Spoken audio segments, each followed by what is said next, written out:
Yo, yo, yo. You'll have to forgive the mess. I am still recovering from all the weekend festivities. But let's set up the camera and hopefully get going. And also a bit weird that no one's here early. Normally people are here early. What's going on? Oh wait, I see 6 people now. What up? What up? Let's play around with the camera for a bit. Most important part of setup. Making sure our timer is visible. Because without a timer, how can we actually be productive? Am I right?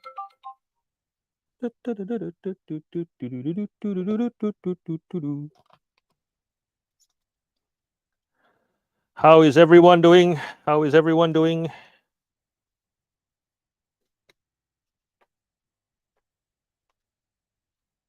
I think that's it.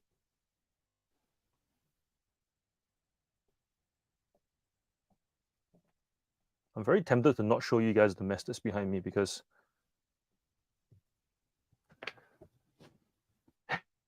it's embarrassing, absolutely embarrassing, but at the same time necessary. Where are we?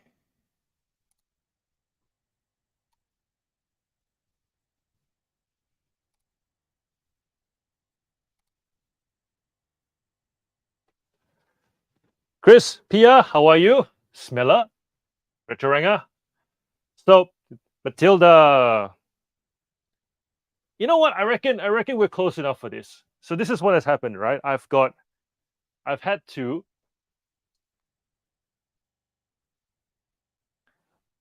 So this is the door, and that's how much space there is to get in between. So I've taken all the inventory that's outside so that the party can actually happen, and that's everything. Essentially, just kind of dumped into this corner, and that's the bed. I picked up these. Well, no, I didn't pick these up. These were picked up by Chris Furlong before our catch up because it was on his way, and that's what friends are for. And he's awesome. And these are gonna be for my daughter when her birthday comes around because she's into little unicorns. So that's 1 and 2 and where's Pinkie Pie? Pinkie Pie! And who else have we got?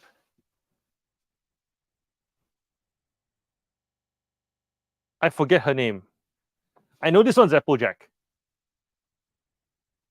But yes. So we've got all these like My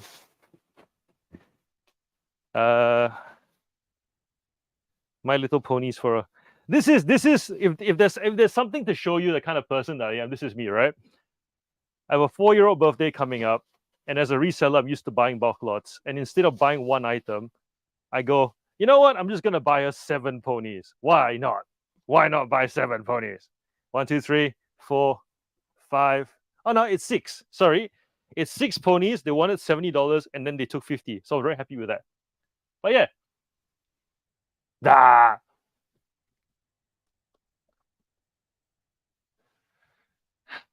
So yes, that's the mess. Everyone's here for the clickbait title. It is a clickbait title. It is a clickbait title. There is no big announcement. I had to just change things up somehow. Watching the viewer number drop. We're still at 11. Is it going to drop to 5 now? Everyone's going to go, screw it. John's a cheat and a fraud. Yes, there is some sort of an announcement, but it's not like a. But you got to practice. You got to practice your YouTube muscles after a while. You got to practice the things that all YouTubers do. I cannot believe that this person did this. Oh my gosh, I made this much. What else do people say on YouTube? Give me all your in the chat. Give me all your favorite YouTube clickbaity titles. I went there and you wouldn't believe what I found. But I do have an announcement, which we'll get to when there's more people here, because usually we get like 30-ish people. So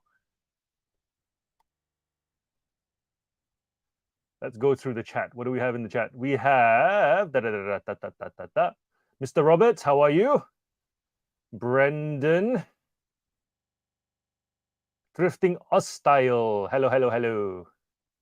Also an Adam, correct? Oh wait, Rob. Adam or Rob? Oh my gosh. Peter Van Winden, hello. Brendan talking about the profits video with my son. That was a fun video. Normally when you get do anything with kids, you don't know how it's gonna happen. And you definitely don't know whether they're gonna be like, oh, Andrew. Ah, yes, that's right. I remember now. Okay, okay. If I forget again, I need to donate money to charity. This is bad. Like I've never asked for a name. I think this is the third time now. So I am so sorry. But yeah, back to the video with my son. It was it's you never know because sometimes they just bail halfway and they're like, nah, I don't want to do anyone, just walk off, right? And the whole thing is like, what? We just did this. But the fact that he actually bought in all the way to the end and really wanted to see the end result, that was very encouraging to me. And so the fact that you guys, I think the video from memory is only goes for like 11 minutes or something. Let me check. I think it's 11 minutes. Where is it? Yeah, okay, so it's a 14-minute video, but the actual footage of us doing it went for half an hour. I've never seen him disengaged, like so keen to to get to the end. And so the fact that that happened, I was like, blew my mind, absolutely blew my mind. Like we to the you're going through the various items, you're trying to like pace so that it's not monotonous and drony. You're trying to change things up, point out different things. About halfway through, it felt like I might be losing him because you can see he's like playing with his Ninja Turtle, kind of like hiding it, going under the table, pretending to sleep, being a kid, and then that moment where he goes, "Let's use Terra Peak." He's never heard me say Terra Peak before. Literally, I say it at the very beginning of the video. That's the first time I mentioned it. I mentioned it a couple more times, and then he goes Terra Peak, like he knew that was where we were going. And then the Google Lens comment, that was like, I've showed him Google Lens before, but not intentionally. And the fact that he remembered it, because I think I must have been trying to figure out like a rare item or something. And the things that kids retain, man, it just mind blown. So very happy. Why is Flipper J is here? Hello, hello. And yes, thank you very much for watching the video with me and my kid. It was yeah. I think I'll do it again. I'm very curious to know what else I can teach him, because what other concepts I can teach him that are interesting. Any ideas? Let me know. Why is Grumpy Granny not Grumpy Granny?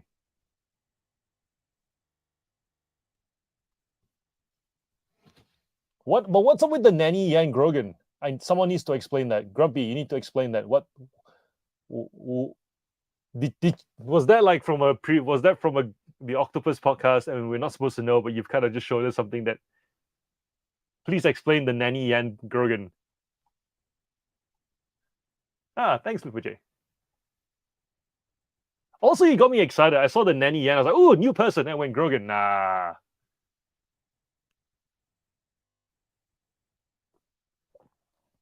You need to buy a pedal car so we can go out. You need to buy a pedal car so we can go out sourcing for you. I will say he is very good at not mentioning. He is very good at not mentioning things for sale now.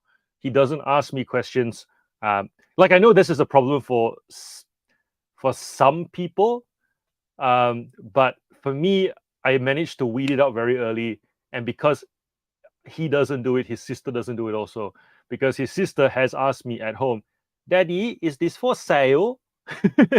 Is this for sale or is this for me?" So she knows how to do it. So when she's at the shops, he doesn't do it, she doesn't do it either, which is pretty cool. So we can actually go sourcing. And then when we went through the market, he's not asking me what things are worth.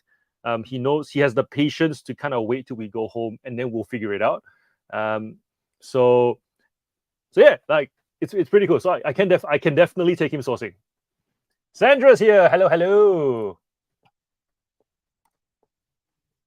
We will make announcement when there's 20 people here. We now got 18.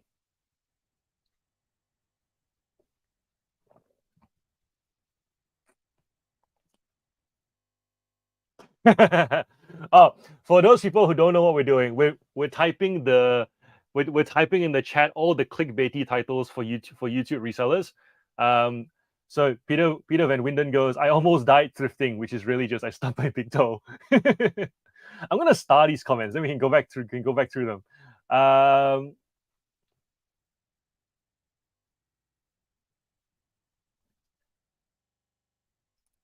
Matilda, I quit eBay. I see that almost every day now. There's some random person going, I quit eBay, and is this tummy like he's like and a head vice. Matilda saying something pretty cool just now. Yes, eBay is second nature to my kids. They know what pays for McDonald's and zoo trips. Perfect. That's what you need. My son's actually been asking me to give him money because he has got friends at school who have money. And I've been telling him that he needs to first know what things are worth. Otherwise, I can't just give him money and he's just going to splurge it. And some people will say, yes, let them be kids, let them splurge on things. That's what kids do. But at the same time, I'm just like, is there such thing as too young to teach your kids the value of money before you give them money?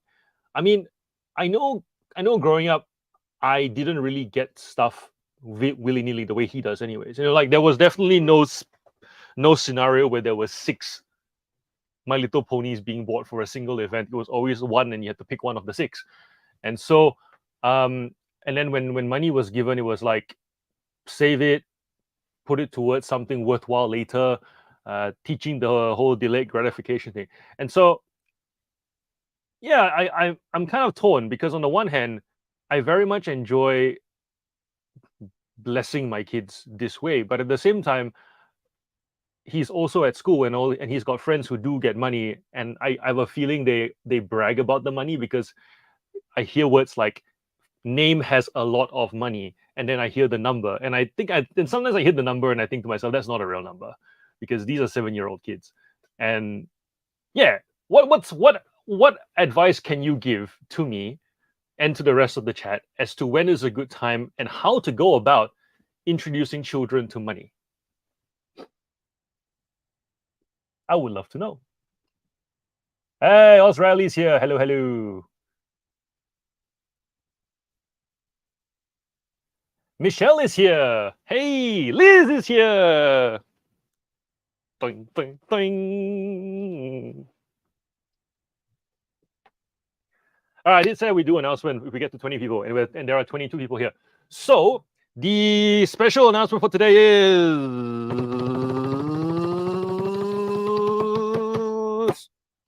there will be no live stream on Thursday. And the reason for that is because Jenny has taken the week off and Friday is going to be date day. As you guys know, I've been really, really wanting to spend some time with Jenny. And so I figured it would not be a good idea to be half awake and tired on Friday. Therefore, in the interest of giving to the person who supports all this happening, in honor of her taking the week off and having Friday designated for date day, there will be no live stream on Thursday night. That is the announcement, that there is no live stream on Thursday. Thank you for your understanding.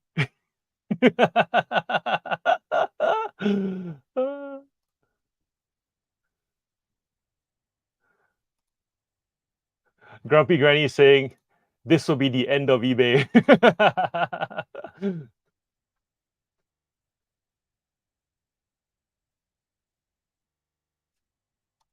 Thank you, Jazz. Thank you, Jazz. Live stream my date.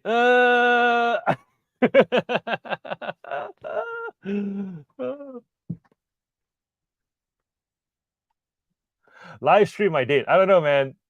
She hasn't even made an appearance on the tubes yet.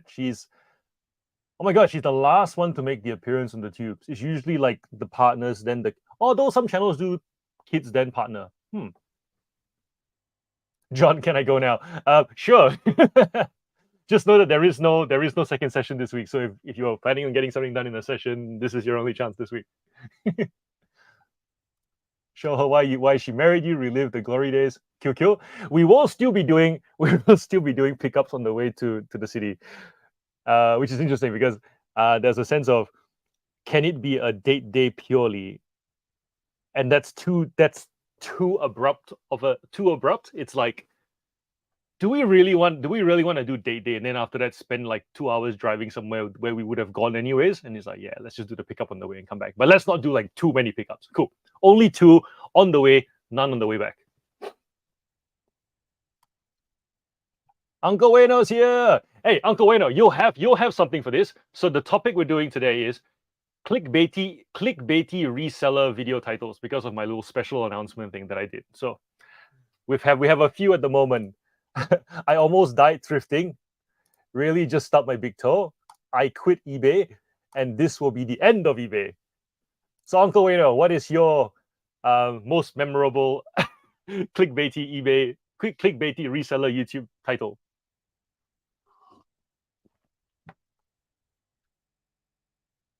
I will make a banner for this actually.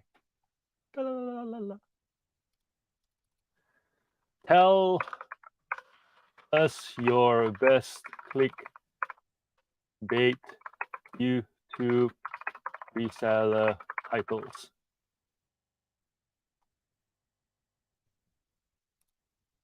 Hey, what else have we got? Don't forget to hit the like button. Yes, please hit the like button. Matilda's nominating Grumpy Granny to do a fill-in listing night. Sure, why not? Why not?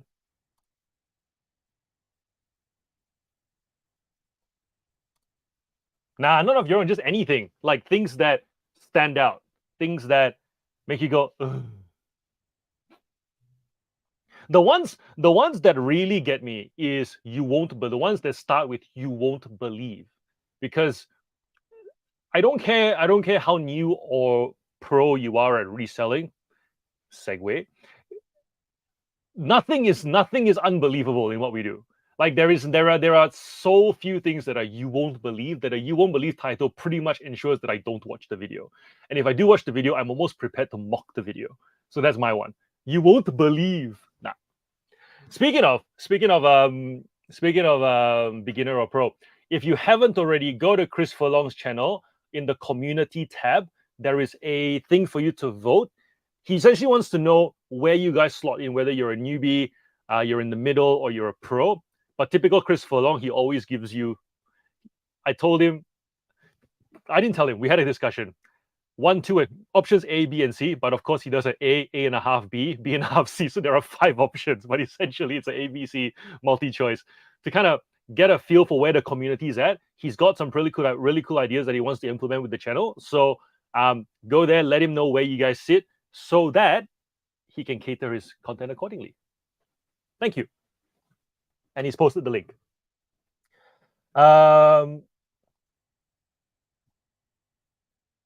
Brendan. Clickbait titles seem to be a real problem on the Gold Coast. Hey, Jason's here, big guy.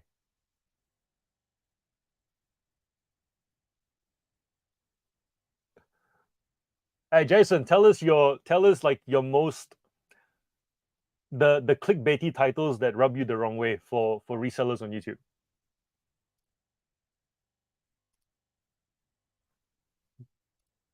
Grumpy Granny saying YouTube.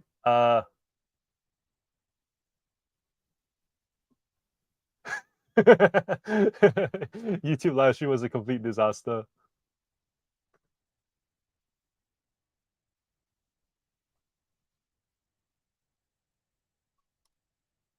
Matilda saying you deserve valuable time off, achieved a lot in a short time. Time for rewards. Thank you. You're very helpful in that endeavor, by the way. Michelle, happy wife, happy life. Yes, as they say, and as they say, and as husbands actually understand, I think. Whether we do it or not. It's like it's here and it's also here. But then sometimes these things don't really do what they're supposed to do. It's like, I get that I need to do something to make you happy, and I appreciate that trying to make you happy, but I don't want to do.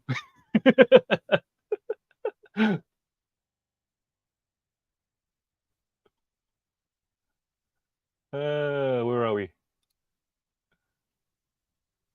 Sup, Brad?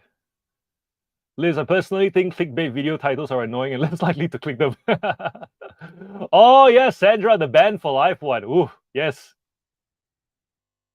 eBay has banned me from selling. Grumpy Granny, I feel like you're throwing out all these titles that are on your like little notepad of titles that you might want to use. And now that we're doing this, you're like, not doing that, not doing that, not doing that, not doing that.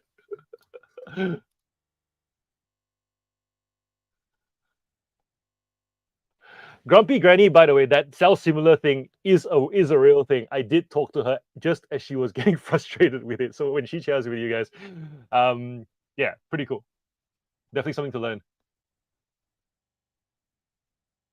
When I was going, I try and stay away from clickbaity thumbs and titles, but in reality, it works. It's true though. I mean, it. But at the same time, it needs to be, I think, used sparingly. The moment it gets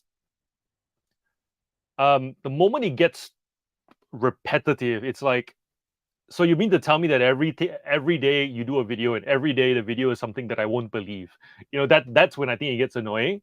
But once off, it's like, yeah, it's a bit of an intrigue. Like today, you guys turned up today for an announcement. So therefore, there will not be a special announcement for the next 3 months. SJK, are you new here? If you are, what's your name? Hello, nice to meet you. Welcome. If you've just changed your name like Grumpy Granny did earlier, and like on a secret channel account, then I'm sorry. Remind us who you are. How sales have been slow. How has everyone else's been the past week? Interesting. I've definitely seen personally. I've seen an uptick. I'm not sure how everyone else is seeing. Category wise, I feel that's really what it comes down to, because like Chris Furlong does clothes, and with clothing, it tends to be like an all year round thing and slows down closer to the Christmas period, just because people aren't buying used clothes as gifts unless you're selling, vintage t-shirts and cool footy gear or whatever. But if you're talking everyday clothing that is meant to be a consistent source of income for the whole year, it tends to dip towards Christmas.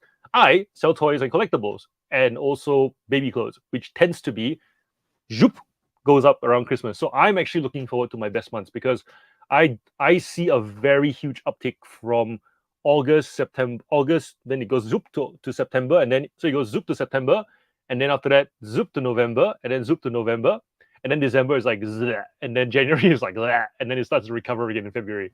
So I'm heading into my best months, but purely because the categories I'm selling in. So I'm not sure how that answer works for people who sell everything, in which case they may notice ups and downs.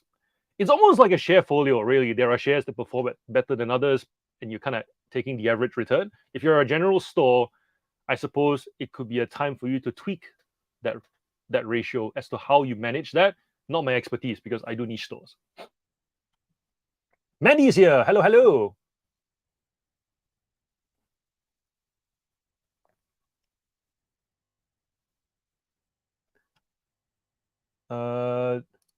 Peter Van Winden says, do 5 things to win at eBay. Oh yes, chat, put me on the spot. Thanks. Maybe one that alludes to heaven, and the journey along the way will not be shown at each turn. Dude, so deep.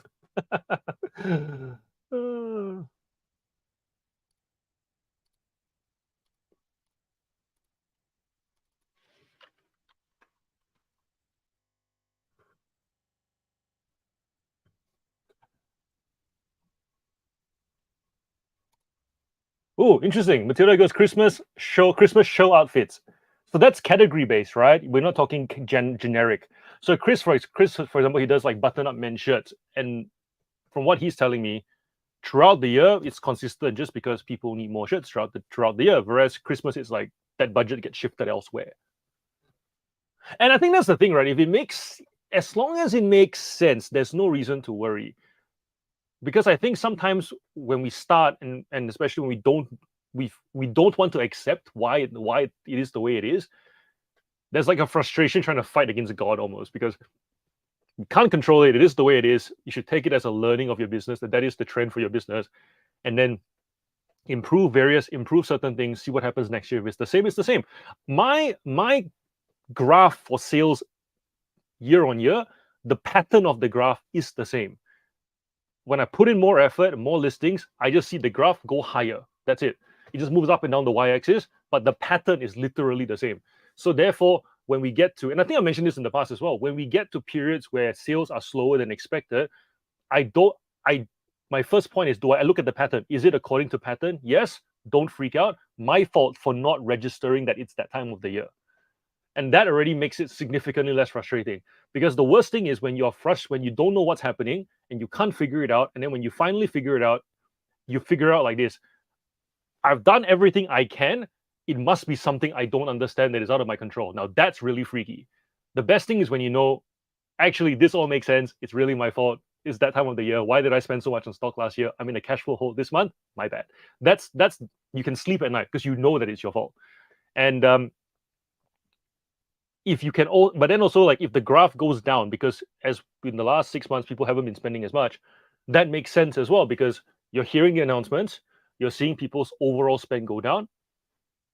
I sell toys. It's not a need. It's very much a want. I expect to see spend to go down. Then I ask myself, is the going down less than everybody else, or is it more or less the same as everybody else? For me, I've seen a drop of 20%. That's not bad. If I see a drop of 50 to 60%, then we're like, ooh, okay. Is it because it's just my store, my category? Then it's time to figure it out, right? Figure out, where do my items sit on the want list relative to other people's items on their want list. So a good example could be, if I'm thinking of Lego sets, right? There are smaller Lego sets that are much more affordable. And then there's like the Grail Lego sets, the big ones. If I want to only sell the big ones, they're all in the want category, but mine are going to see a huge drop just because people aren't going to save for that anymore. But they're still going to try and, meet the need with the littler sets, the smaller ones, because, hey, as long as the kids get Lego. So I think that insight is also very helpful. As long as you get insight, whether it's for you or something external, that's all that matters, because you can take that into the next year and then kind of benchmark, and then that gives you basis to make decisions.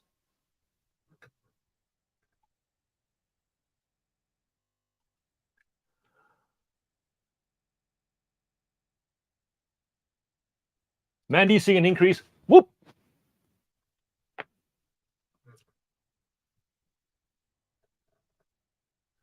Brad saying it has to be relevant to the video. I actually like, Brad, I love the cover that you guys did for that one with the gaming hall. Not so much the title, but Jazz kind of lying down like this. Yeah, I dig that. That was cool. I was like, ooh, I'm clicking on this. I have to click on this, because are we actually sleeping on a bit of money, or just games?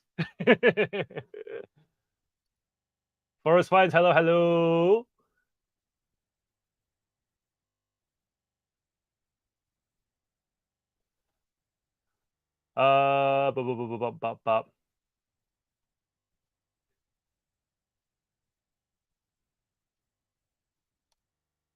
John's got a great Friday to Sunday, but either side very quiet.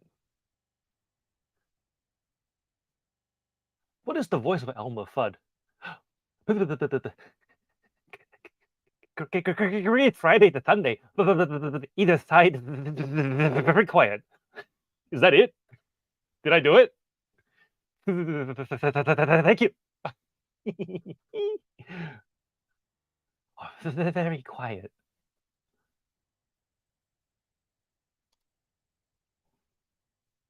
And Jason's going, do this and win, or when all YouTubers follow suit and you see 100 videos saying list 10 items a day. Oh my gosh. I think we're past the 10 items a day thing now, I feel. I think we've quashed that completely. We've talked about it enough, I think.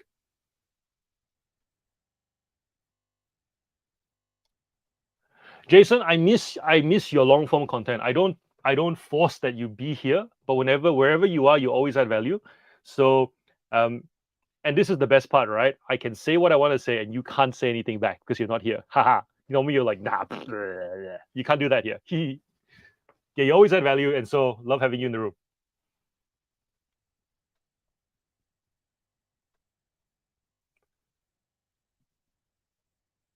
Matilda say you can pick seasonal things within the niche. Yep, for sure.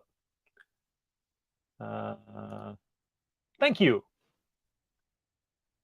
Thank you, SJK. When you ask good questions, you get good responses. Another gripe of mine, things that absolutely shit me, is when I go on Facebook and I see bad questions and you get bad answers, and then um and then there's this whole perception of like Facebook's mean. People are not mean. People just need context. So if you ask good questions with context, usually you get good answers.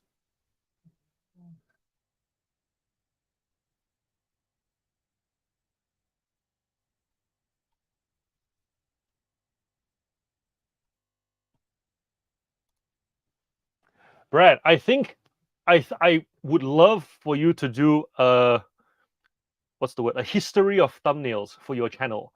Like just pick a bunch of thumbnails and go, what will we like do a reaction video to your history of thumbnails? I reckon that would be a really cool video to watch. Just like remembering the thought process behind why we chose to do that and this and that. Granted, there's gonna be moments where it'll be a bit self-deprecating of like, oh my gosh, what were we thinking?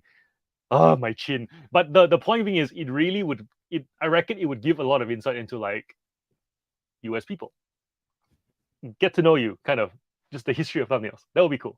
Just an idea. Don't have to do it, but it would be really cool if you did it. Paul's here. Hello.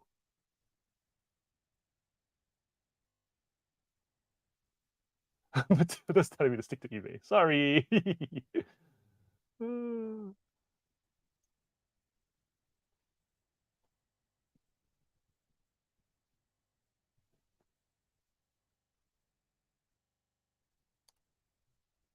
I've only got a face for radio, so good to have Jazz holding us up. Well, you still show your face, so you are very brave.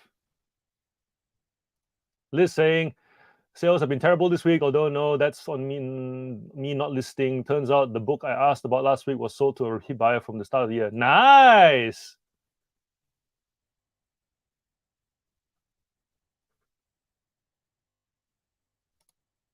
Hello, greetings.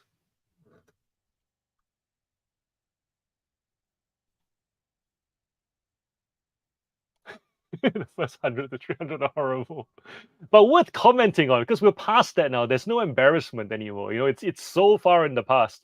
I remember my first two videos, I couldn't figure out thumbnails, and then Jason was like, he saw the third one and he went, "Ah, I see you figured out that you need a thumbnail." Like I just accepted whatever screenshot of the video that YouTube said I should pick. So I just went with whatever that was. I thought that was what you did.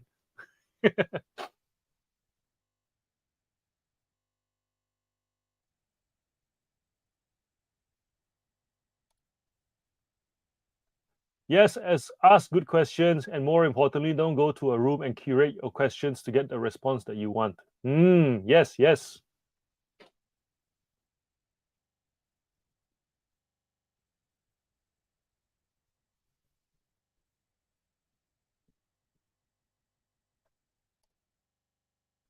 Mandy, I loved your despite not having time for Instagram, I really loved that post you did with your niece. And I thought, yes, that's exactly why we do what we do. The fact that we get to like this week, like last week, this week, you know, I've essentially packed a lot earlier, so I have one day off to do something else, prepare for like no like party, and then like today I caught up with somebody from work, and she's given me permission to do a video on this, but essentially someone who was the teller at the bank when I first started working when I was 18, and she saw me essentially, I would say, grow up as a man to where I am today. um, and to and I don't think there are many people in my life outside of family who still today care about me and knew me from when I was 18 and kind of journeyed with me through that. So that was today. Essentially, I caught up with her, you know, thinking it'd be like an hour or two, but I freed the day. I wasn't sure where it was going to be. We ended up talking for 4 hours, which is nuts. But yeah, so I'm going to cover that in the video, just share with you guys, because I got reminded about so much about the journey to get to where I am today. Yeah, so look forward to that video. But yes, very good that we can be flexible and really and make life happen, like juice life more, because we shuffle the week off, done. More juice. I think the analogy makes sense.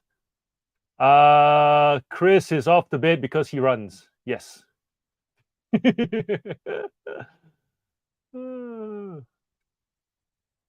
Remember, life first. That's why we do this. Agreed, agreed. What's wrong with clickbait titles? We will add that to the list. What is wrong with clickbait titles? All right, so let's get some listing done.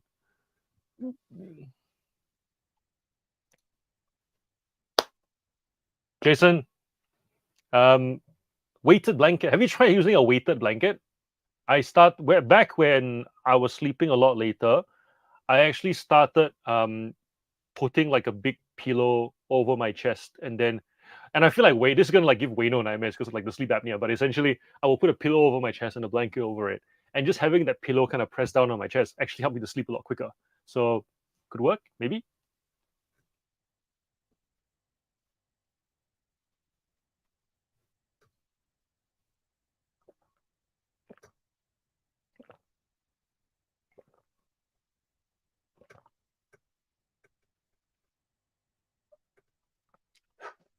Grumpy, not this week, but at some point after that, I would like you to tell me not to watch us. What? Not this week, but at some point after this week, I would like you to tell me not to watch a specific video you put out, but can't be a cut from a live. So in the future, you would like me to tell you. Can you type that again, Granny? I'm struggling to understand that sentence. You want me to tell you to not watch a video. Are you saying you want me to put out a video that is not a live cut? Is that essentially the summary of it? You would like me to not do a live cut video? Is that what I'm reading? Mandy, you're back with your niece tomorrow. Her newborn brother is sick with a lung infection. Oh no. Praying that he recovers and that he makes it through. Oh man. That's so hard to watch, like kids being born and fighting from the get-go. You know, you want kids to be born and be nurtured, you know, like from a like they're born vulnerable. You want them to be nurtured and cared for and feel love from the start, not to be fighting for their life from the start. That's heartbreaking, man. Whew.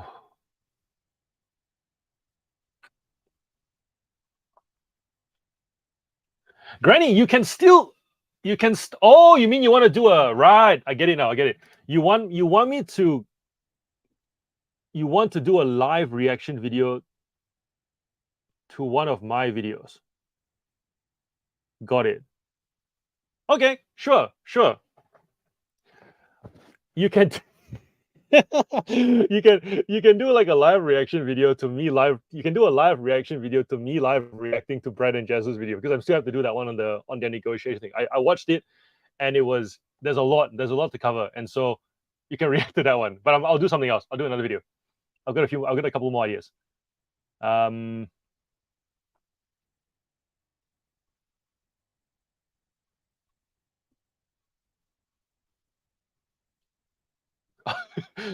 Wait, no problem getting to sleep. It's still breathing while I'm asleep. Oh man, that's rough.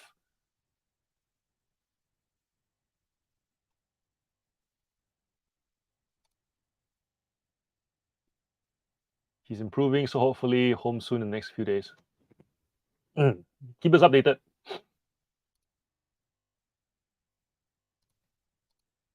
And that's it. All right, let's get some listing done.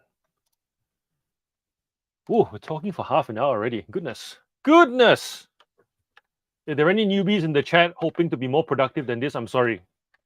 We will be productive as of now. So if you're new here, we do 30 minutes of listing. I stay completely silent. I get listing done. The chat's obviously going. After the alarm rings, I go to the chat. If there's anything to address, we address it, talk about it. If there's nothing, we go into another 30-minute slot, and then we repeat until about 2 o'clock in the morning. So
Alrighty. What's happening? What's happening? Happy Dog, thanks for the super chat. You are the most generous person supporting this channel. Thank you so much. I appreciate your support. And anybody else who wants to support, you're more than welcome to support the channel via super chat as well. You did not miss you missed the announcement. We talked about and we got to the topic of clickbaity titles, and so we wanted to we asked the question, what's the most annoying clickbaity titles for YouTube resellers that you know of? And so far the options include I almost died thrifting, which really just means I stubbed my toe while I was thrifting. I quit eBay. This will be the end of eBay. Banned for life. Do these 5 things to win at eBay. Listing 10 a day. And for me, the one about you won't believe, this whole you won't believe thing, does my head in.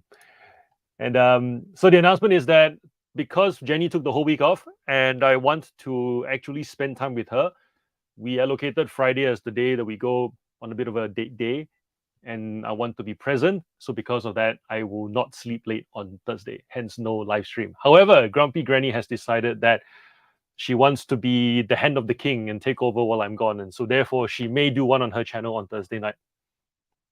Yes, that's the announcement. And I appreciate your understanding on the matter so that I can be present with Jenny. Because without her, and if she's not happy with this, none of this happens. So she's a large reason why this whole live stream can happen. Can I say it's interesting that when we started the timer, we were on 30 people, and now we're on 15. Do people not want to work? Where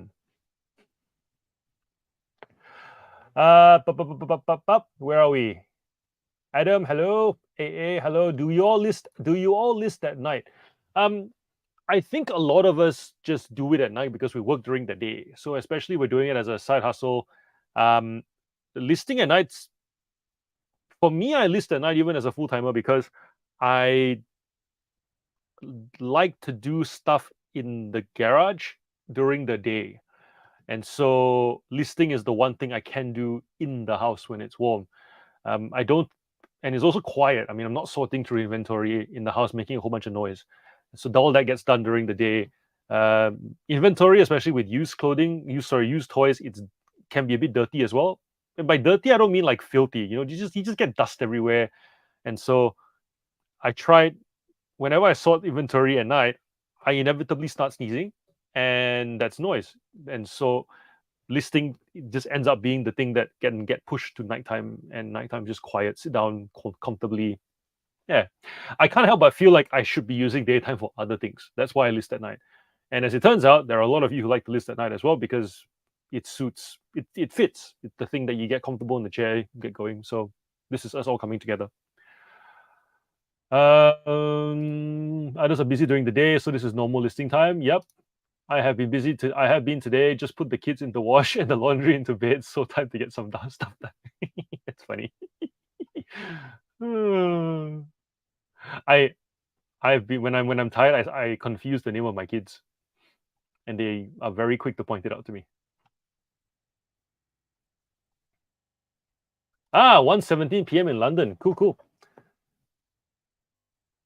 Sorry to keep chatting, but the sun is out. It's in its full glory. It's distracting and easy. Want to chill and do nothing, but got to start listing too.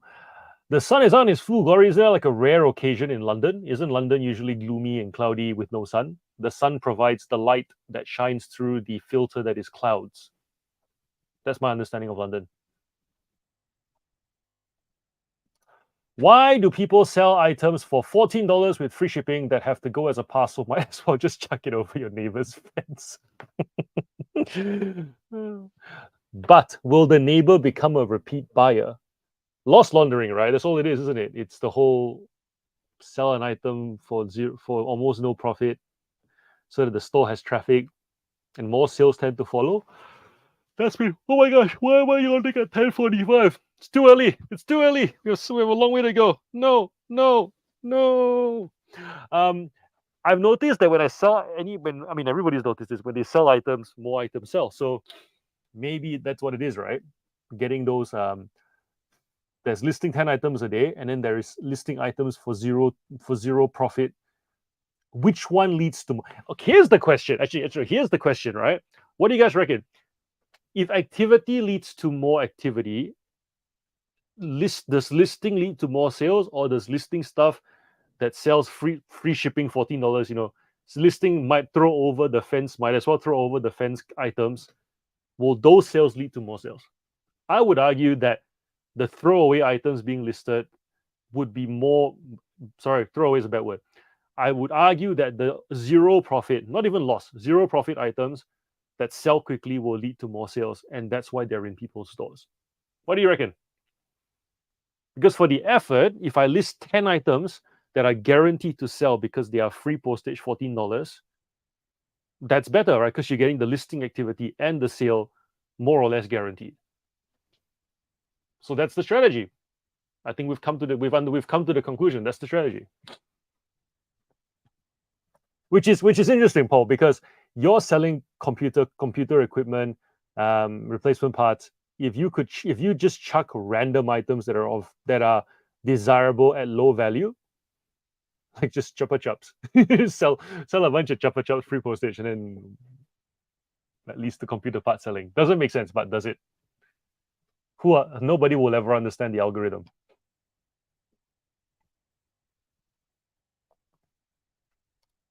I don't feel too bad. I haven't listed this week, and I'm currently eating dinner instead of any work. I think we need to stop feeling bad about doing work or not doing work. I am also nearly said guilty. See how this is? Feeling bad, guilty, disappointed in myself for not. Fact is, we can, just as much as we can choose to not do work, we also can choose to do work. And I think let's focus on the fact that we can make choices, and therefore that in itself is already a beautiful thing. And rather than feeling, because that feeling of disappointment, feeling bad, feeling guilty, it all suggests that we don't have the autonomy that we have. It's very disempowering. So we can make choices to do work. We do choose to do work. Sometimes we choose not to do work. That's okay. Poor use of autonomy, but I still have that autonomy. Rinse and repeat. Reload the gun. Fire better the next day. That's how I go about it. So I think, language is so important. We don't acknowledge that. And call me a bit of a nerd when it comes to language, but I remember listening to a podcast where they were questioning why people are afraid to go to job interviews. And when we go to job interviews, why we expect to get a no and are surprised when we get a yes. And when we go into interviews expecting to get a yes, it's viewed as arrogant. And one of the things that was raised was that when we grow up as kids, we get told no a lot, and we get told no at such a repetitive clip that we expect no and are surprised at yes. Granted, the basis for that is parents are supposed to look after us. No is more of a safety word, but as with all things necessary, they get used out of context. And parents just say no to make their lives easier. No, go away, piss off, stop bothering me, stop doing that, don't do this or that. And so repetitiveness of language, not just the words themselves, repetitiveness of the words influences how we view the outcomes that we expect. Be mindful of the language that you use. Definitely in doing YouTube, I'm very mindful of the words I'm using because I'm actually hearing, going, wow, I say that a lot. That's not good. That needs to stop. Change. And then my outlook changes accordingly. So likewise, let's be mindful of the language we use when we refer to our work, the body of work, building this hustle, this side income, this machine that, whether it's meant to be full-time, part-time, let's apply the words that will help us to view it as a worthy endeavor. That's all I'm saying.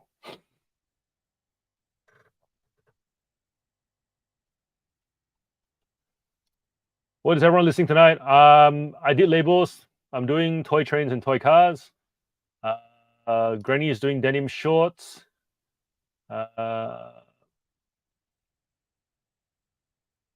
Clickbaity, she's leaving. That one. We all know which one that is.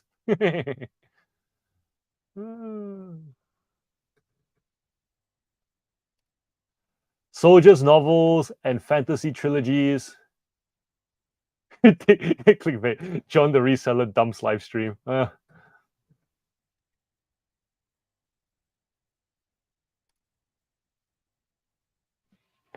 Yeah, people came for the announcement. But if I do this, like if I special announcement next week, half of you guys won't show up. So, or half of you guys will show up just to curse at me and then not show up. So the point is, it does work, but there are only so many variations you can use. Eventually, it just becomes a thing that people go, what now? You know?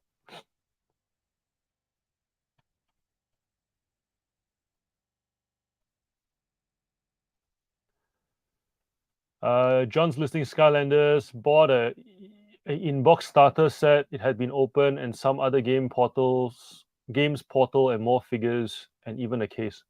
Cool. I still honestly cannot believe that Skylanders are back because I used to have so much of them. Literally gave them all away.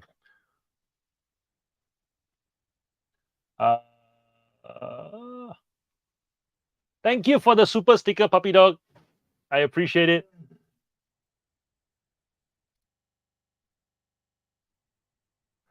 Brad, the higher level question. Why sell loss leading items that are at a loss to get sales in when you can sell better quality stock that sells just as fast? Good point. Maybe it's just a journey, right? Maybe people, what's the word? They start out selling all bad items, then they realize that some items sell faster and the sales lead to more sales, or they at least notice that, and then they start selling those items because they want the hit of the sales, and then eventually they get to good items where you are. So let's call it a spectrum. Yeah.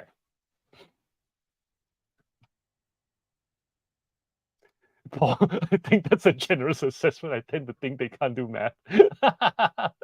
Oh, you mean those people who are like, oh my gosh, why are my fees 40%? It used to be 11. Everyone's going, hold up. Show us the screenshot of the breakdown. Also, if you guys ever want to ask why your fees are such, please put a screenshot in the Facebook post when you do it. It's such an easy thing to do. You're on your computer or your phone. You're already seeing the breakdown. You have a means to do a screenshot. If you don't know how to, let me know and I'll show you. Screenshot it as you see it. Take that photo, put it into the post on Facebook. Then people can explain it to you. If you find after screenshotting it, you realize what exactly the fees are, you've answered your question. That's it. The number of times I see posts, why are my fees this much? And then they start complaining and go, way back when, yada, yada, yada. The post just gets derailed because people go, but we don't know what exactly the itemized invoice is. And then the best ones, I love it when people jump on it and they just assume they know. Oh, you must have promoted at 20%. Or, oh, it must have been there. And they're like, guys, just ask for a screenshot and wait for it. But for you, if you're the poster, just put the screenshot so we all know what we're talking about. Or if you don't want a screenshot because you're afraid of revealing information, just write it down. Like, this was the sale price, this was the shipping, this was the VAT, this was the promoter listings fee, this was the final listings fee, whatever was at the end.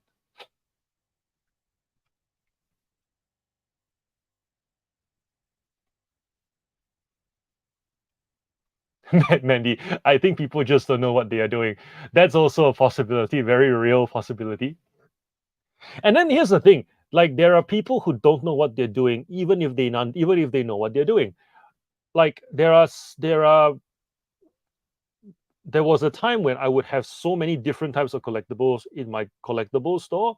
Some of them I knew what I was doing. Some of them I was like, now I look back and I go, yeah, I didn't know what I was doing. And so I think like the knowledge and lack of knowledge can show, even if someone is a very experienced seller.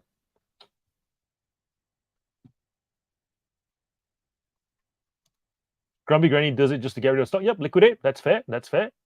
As someone with less than 500 listings, lost leaders which have no profit are not worth the time I would put in them. Yep. By the way, I don't do the lost leader thing at all. I'm more on the other side. I go the niche market, like niche store, the widest range. The range sells the items. That's for me. I don't believe in lost leading either because. But I am always curious, like why people would try it. I mean, businesses do it, right? Grocery stores in particular do it, but then we understand there's expiry dates on vegetables, there's expiry dates on fruit. So I suppose if we throw out watermelons at $1 watermelon, people will come in. But for the most part, people just come in to buy the watermelon. It doesn't really lead to more goodwill. So,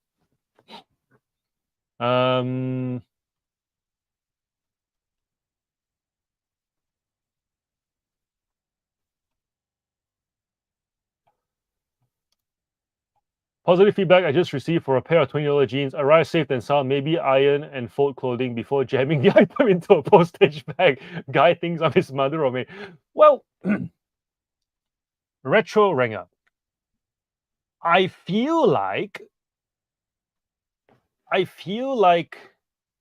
wait, hold up. I gotta give Jenny her labels. Babe. Labels. Do you want to show her face or not? That's a no. Sorry, guys. They took the announcement well that there will be no live stream on Thursday, so we can have a wonderful Friday day. She says great. And then Retro Ranger goes, I do fold the jeans for putting them into the bags as well. Grumpy Granny goes, you could have sold them for 24 if you ironed and folded them nicely. And then it's maybe I can add an extra charge in my invoice for ironing services. I am a male. I don't even own an iron.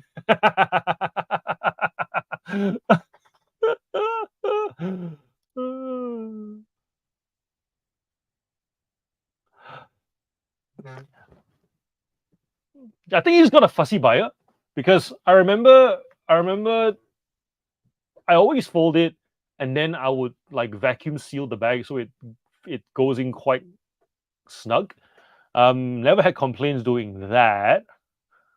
Only bad feedback I ever got was on smell. But then it's like it's just the thrift shop smell really that they were saying they didn't like that smell. So people can be fussy, I think, with clothing.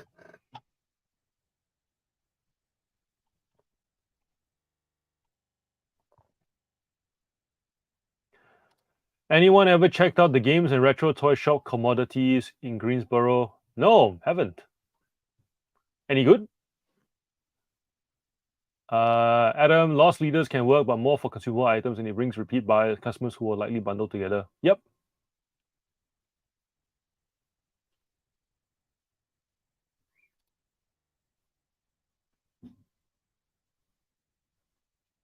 Avalon, Jody, hello.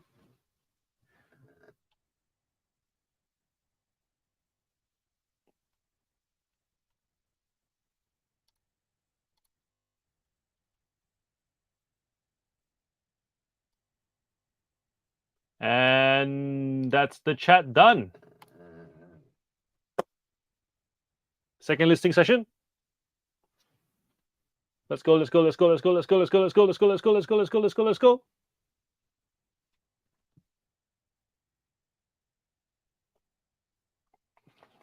Jody, the big announcement, Avalon, is that there will be no listing live stream on Thursday because I'm going to have a date day with Jenny on Friday because it's her week off. And so, because of that, I would like to be awake and present rather than a half awake zombie on autopilot. So I appreciate all your understanding on the matter. And Grumpy Granny will host a live stream on Thursday on her channel. Yeah, if you guys want to get more listing down on Thursday, hit the Grumpy Granny's channel. All right, I'm starting another timer. Boop.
Right.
Ah, that was so fast. So fast.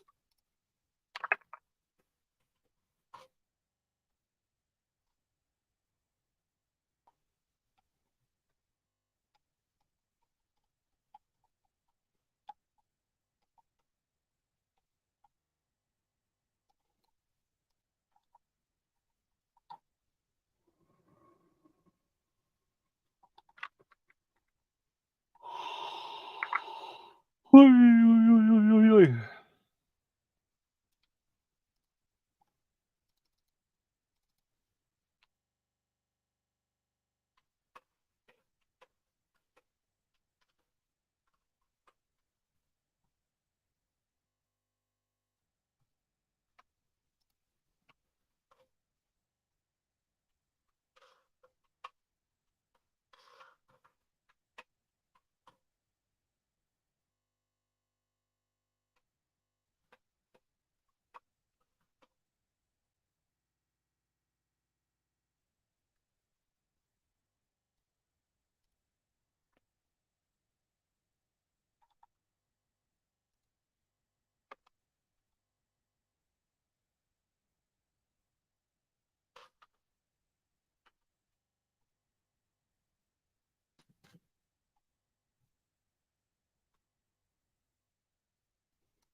All right, Jody was commenting as we go along.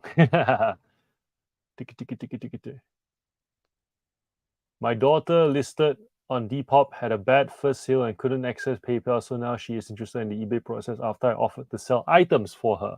I have sold some stuff before, but was proud and insulted at the same time. She went to sell something on her own. Isn't that what kids do? You tell them not to do something, they're gonna try and do it anyways. I mean, forget about the eBay thing. What if she would have tried to open cupboards on her own. We're going through this thing with my son where he will say I know, and I'll look at him and go, either you know or you don't. There is no in between. And then he's like, but I want to say I know. I want to say I know. What else do we have?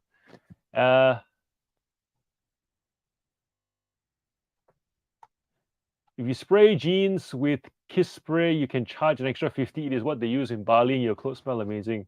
Has anybody else tried this? And if you have, can you back up this Kiss Spray claim? I have never tried it, but I would like to know if it works. When I transfer money to my daughter's bank for lunch, I put love mom from eBay.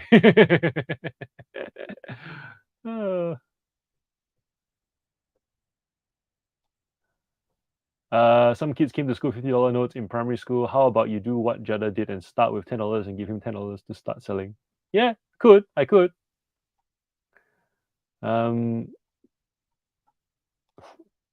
For Rob Jonas, the announcement is that there will be no live stream on Thursday because I'm taking Jenny on date day on Friday. So I'd like to be fully awake and present and rested for that. And also, great chance to say that without Jenny, this live stream wouldn't happen. She ultimately is the sponsor of this thing because, as she likes to say, though I may not take an interest in it because it is not something I'm interested in, if I did not support it, it would not happen.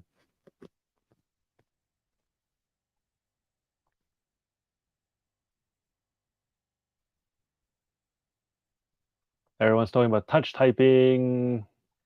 Oh, I remember this. I learned touch typing using a program in the early 90s. There were words coming down from above like Space Invaders, and you had to type them out before you would hit. Yeah, I remember those games too. They were a lot of fun.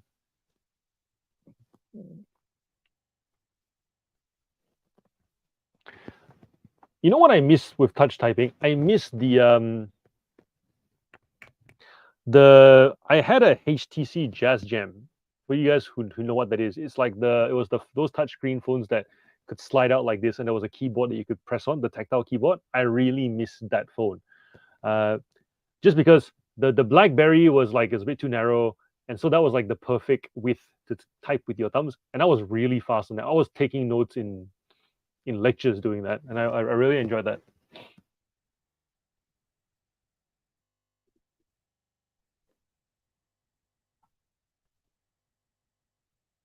Someone splashing me with water.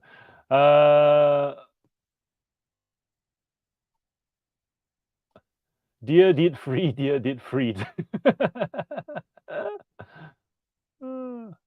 Matilda, showing my age now. Learned on a typewriter with a cloth to cover my hands so couldn't cheat. Wow. Oh my gosh, I remember the first time I went to when I started working at the bank, and I had the privilege of typing out the bank checks, and they had to be done on a typewriter. I was so nervous. No backspace, and they were telling me the process of how you had to the process of canceling a serial number if you put the wrong details on a check, and you have to just get rid of it completely. I was like, like you knew the next letter that was coming and you want to press it, but you still was like, yeah. Typewriters were nerve-wracking.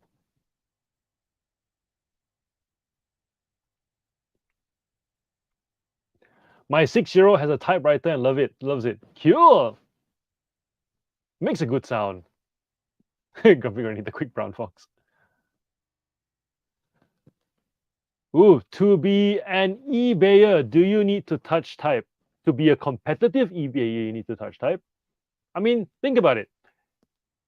Assuming you're at maximum capacity of whatever capacity you are at. If you're a part-timer, you are competing with full-timers. And if there are full-timers who also can touch type with staff who can touch type, it's a competitive edge. It's speed. If you can't touch type, you're doing things slower, you're producing less. So I feel like touch typing is definitely a must, unless you've got some sort of dictation software that lets you do it via text. I suppose AI would help, but I don't like the AI thing because we've talked about how items can be sold and marketed to different people based on how you word it. So you can, like for example, just simply using the word bundle. If you're trying to sell a bunch of stuff to someone who's looking for a bundle job lot, and you want those words in there, AI may not put those words in there for you because AI might be trying to describe all the items as best it can within the limitations of what you've got. So I feel like touch typing is almost a necessity because it really does give you that edge. If you're spending time figuring out where all the alphabets are, you're just working slower. And there are people, and you guys have seen how Tom lists. Obviously, we've never seen him list, but we know how fast he lists. It's touch typing. It has to be touch typing. You can't. He's not doing this.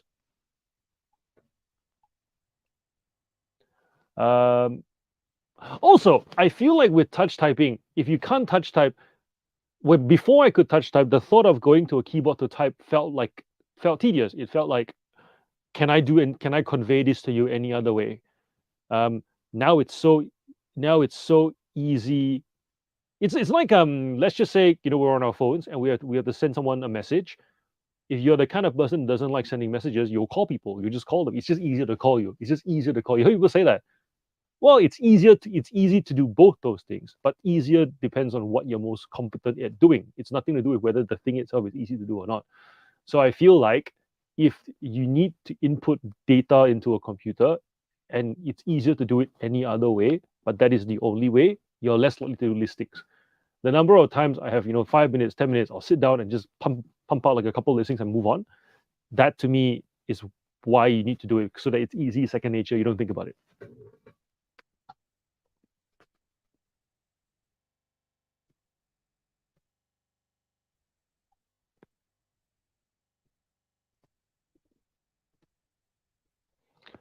Grumpy Granny uses an old mechanical keyboard. Yep. So do I. This is mechanical too. Paul, I had a Jazz Jam. It was the phone I still had that the iPhone obsoleted. It was such a good phone, man. That was like, do you remember? Do you remember the back when screens were squishy? If you guys remember the Palm Pilot kind of touch screens where if you rub the screen, it kind of made a little squishy kind of sensation.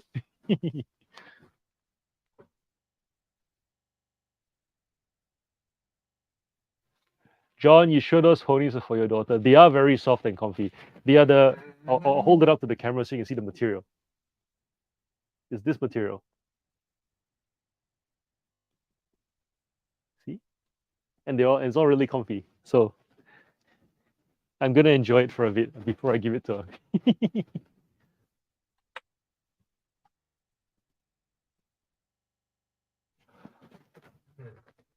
Also, here's something I'm realizing.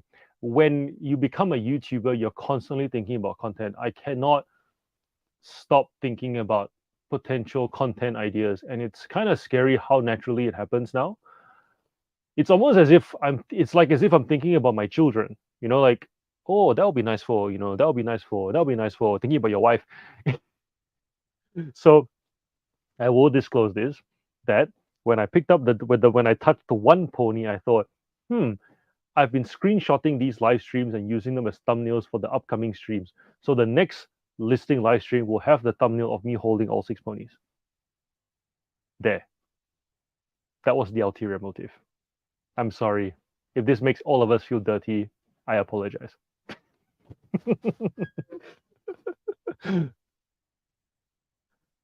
uh,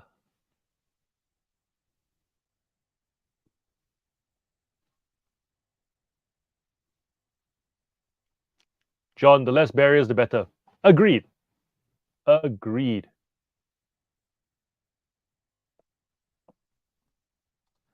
There was a post today. Someone says that you should contact your buyer to make sure they understand what they purchased.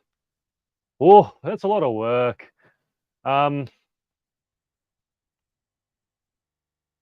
You should you should contact your buyers to make sure they understand what they purchased. I mean, if you're a niche store, I mean, I sell Hot Wheels cars, right? And the only time I ever get returns is because the item arrived in the condition that they thought was less than what they were gonna get, which is very rare. So they know. So that means they already know what they're getting. They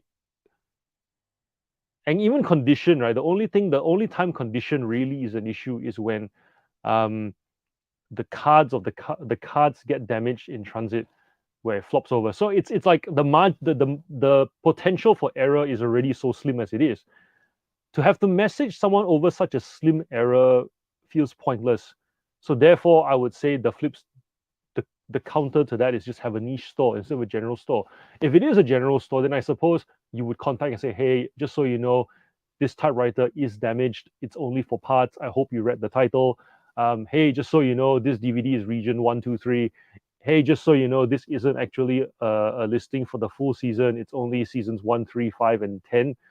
Hey, but you know what I mean? Like, but those are things that you can convey with photos and the description anyway. So really, it feels like you're messaging to ask them, have you read? Have you read and can you read? Which feels a bit insulting. Yeah, I feel like the motivation to do that comes from the seller probably not knowing their item and being just wanting to be like sure that the person buying knows what they're getting. Um, because if I yeah, because I can't really think of a time I would actually message a buyer to check that they knew what they were getting. The I love my items. I love the products that I sell so much that I convey that in my listing. That that yeah, it's my delivery that leads to the complaint. It's not the iPhone. Oh, this isn't what I was hoping to get. But I did get one yesterday where the car is purple and the color. It was one of those like weird purples where it comes out a bit darker purple. He gets it and he goes, I thought it would be blue, and I went, no, it's purple. The title says purple. The item specific says purple. You want a return, you've said item not described, you've sent me, and they send me photos, right? And the photos literally matches because the item had some scratches on it. So I'm like, the scratches are identical. This is the item that you bought. The listing says purple. I'm happy to take the return, but as a change of mind, you're saying it's not as described, and that's not true. And so I'm waiting for eBay to step in, and I've left enough notes. By the way, for those of you who want a bit of a strategy, try and fill as many notes into the case as you can before eBay is required to step in, because the eBay reps are not very good at reading messages. So don't message them outside the case, message them in the case, so that when the eBay rep, who is human and usually also lazy, looking for a quick decision, they can just see the chain going, you explaining to them exactly what you're trying to adjust in the chat. And then especially if you're not getting anywhere, you can also request eBay to step in as well. And they, just because you get it to step in doesn't mean they won't side with you. So just bear that in mind. You just load the chat up with information.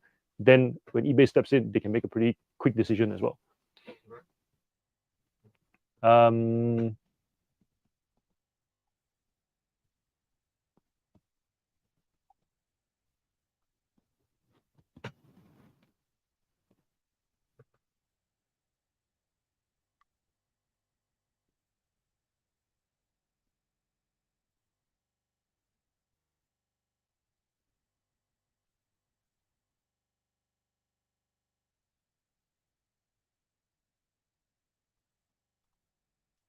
Jody, what was it? Not sure where that came from, but usually made the minutes of our meeting. Always say eating the green Mr. and Miss make you feel horny. I don't understand any of this. But you did remind me of a PowerPoint presentation for one of my uni lectures where they had like a 3-circle Venn diagram, and then they extended one Venn diagram, like one circle bigger, and it just looked like this giant penis on the on the projector screen. And the lecturer was one of those lecturers that didn't quite get it. He was a bit thick, and so he didn't register why we were snickering, and then he just let the presentation continue. The guy presenting didn't register it either, and then only later registered, and then his whole presentation was obviously had gone by then. But it was interesting to see that. How do you not see that when you do your PowerPoint? Like, how late at night must you have been doing it that you didn't realize? Because I feel, dude, it was a guy as well. Like, what guy does not realize that he's making like a phallic looking thing on his presentation? Every guy, we see it everywhere. We look at random places and go, but he did it and he didn't realize. That was the funniest part. So the fact that he managed, we had it on this presentation was, yeah, golden, absolutely golden.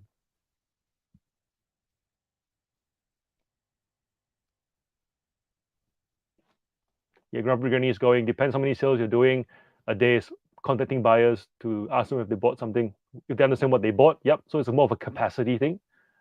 Jody, I only contact buyers if they haven't provided feedback and just to ask if they are happy and receive the item. It's a great chance to increase your feedback and then find out how they went. How do you find that goes for you, Jody? Because my experience has been when you ask for feedback, people just get annoyed or they just, like when you ask them for feedback, it's not value adding to them. So they feel like you're just giving them more things to do. And if they give you feedback, then it's like, fine, I'll give you feedback. The best example of the feedback thing is you ask them how it's going, and then give them a coupon code for an additional how many % off. So like there's a bit of a value add there. And if they say it's good, then you say, I would appreciate if you can leave me some feedback. But that's because you've started by giving something rather than asking for something. But yeah, I'd be keen to know how you word your messages and what your response rate is in terms of feedback after you send the message. Every one of us wants to know, because that's one of those things people are kind of afraid to touch, I suppose.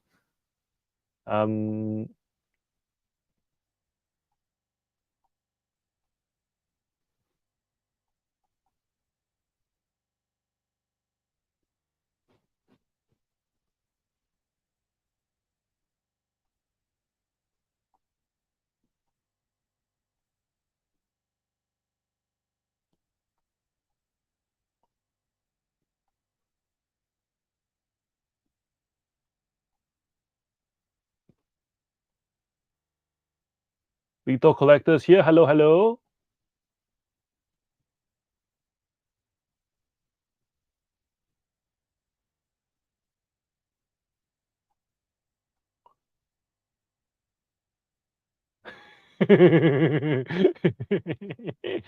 Enter that John saying green M&Ms make you horny. That was Jody.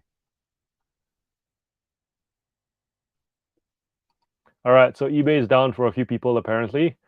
Where's all the stuff? Homepage is down. The rest of eBay is fine. We'll have it back up in a moment. Interesting. I'm not noticing any issues yet, which is good.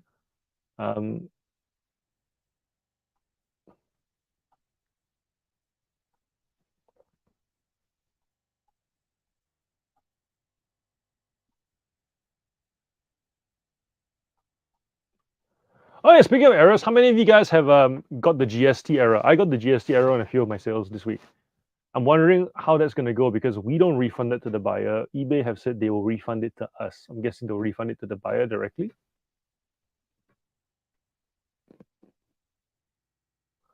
Jody, when I have asked, they respond saying, yes, I received it and loved it, and they are generally great, and then replies, so glad to know. Okay, yeah, so you're already doing a good job, and you're just giving them a reminder to leave you feedback.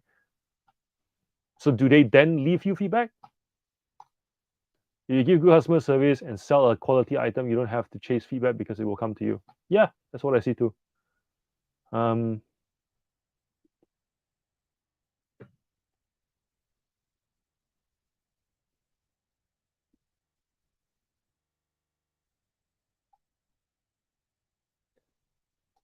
Feedback is crap. Bring back the 5 rows of star ratings and power sellers.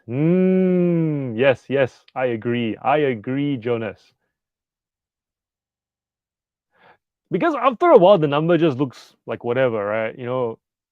0 feedback, people get cautious. 10 feedback, people go, 100 feedback, okay. 1,000 feedback. I think after a certain number, people just don't care anymore.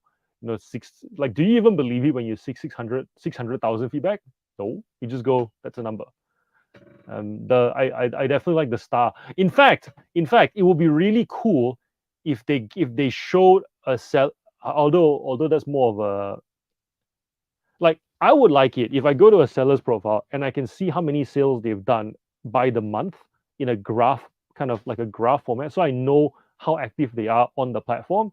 Because if eBay wants to be a community, right? I would love that community feel to see a sell. If I see a seller currently trending activity where the like volume by month keeps going up, and I see more sales, and I see that relative to their star performance, that'll be interesting because you'll see if the star performance graph equates like number of feedback that are 5 stars across the board or 4.8 stars, whatever. Is it tracking with the increase? And if it's tracking with the increase, that would give me a lot of confidence. But I also understand not everybody understands graphs. I understand graphs and I like having graphs. So yeah, that's just me. That would be really cool. Just seeing that if does the quality track with the quantity. Yeah.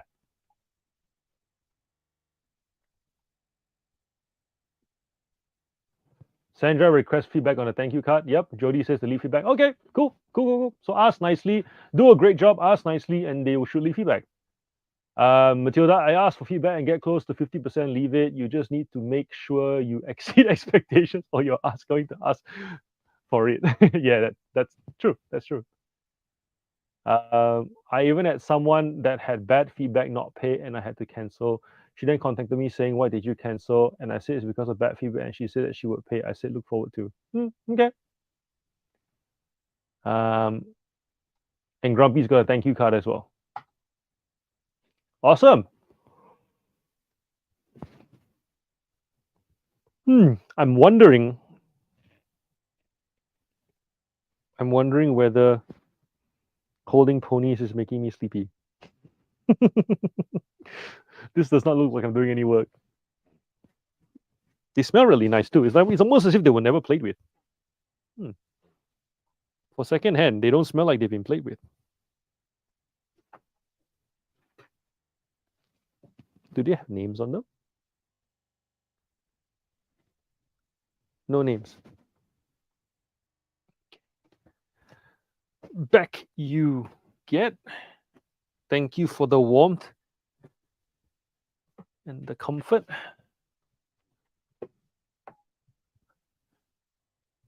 I'm going to go get a snack. Shall I start a timer for us for another 30 minutes? Thinking I might get some soup. Haven't had soup on the channel in a while. Might do soup.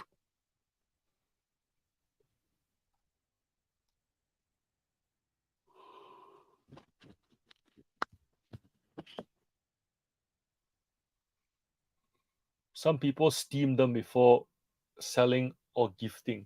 Yeah, that would make sense actually. This seller was really lovely. And the funny thing was I got Chris Furlong to pick it up because it was on the way from him to me when we caught up last week. And when he got there, he didn't know what he was picking up. And then the lady was like, "Oh, are you here for the My Little Ponies?" And he had this look like, "Oh, yeah, that." I feel so bad. The things I make him do without realizing that I'm making him do it. Like I didn't realize how many how many of those like just do it moments in that video that we did together until I did the edit and I went, wow, I've made him do a few things.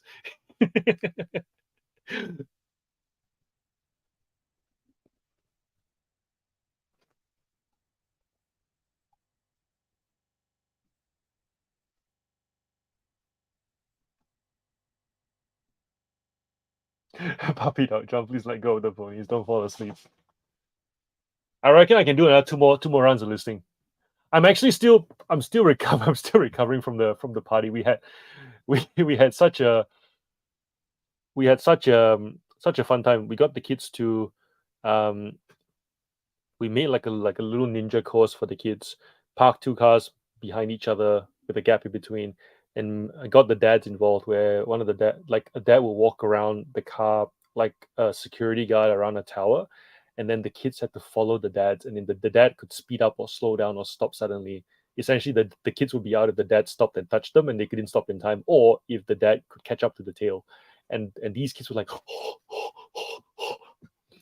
and yeah, and then there was like a bit of a gauntlet where the dads had to have their eyes closed and swing a bunch of pool noodles.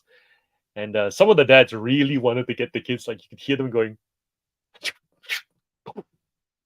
Um, And then after that, I got to play that game where they have to write instructions to make like a peanut butter and Vegemite sandwich. And then I did it in the backyard specifically so that if their instruction was bad, I could just throw the sandwich over my head. And I threw a few sandwiches over my head.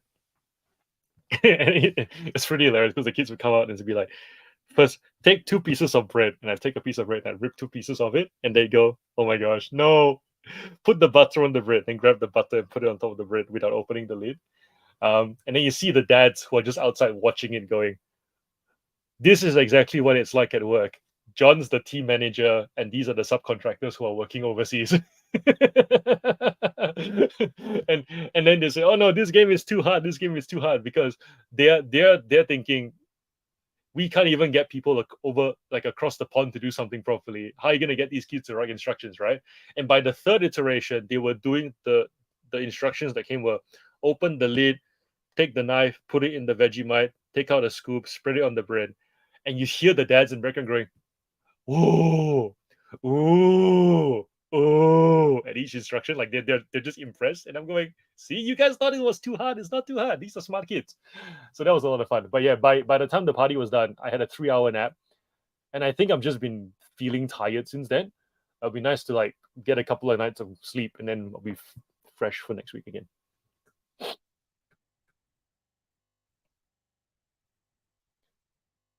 Liz is saying no soup, but it's cold and I want soup. I'll face the mic in a different direction. Jody bought chocolate. Jody bought chocolate teddy bear biscuits for tonight. Oh, Rob, I got a neg last week. My feedback went down to 99.9, and then randomly I got a how did we do email, and my feedback went to 100. Interesting. No idea what that's about. Uh, Grumpy Granny's got Tim Tams. Nice. Bedtime for Brandon. Night, Brandon. Yep. Grumpy Granny's on Thursday.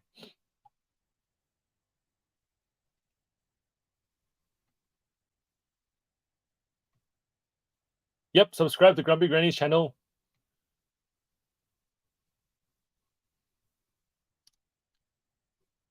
Jody just saw something that she listed tonight. Yeah.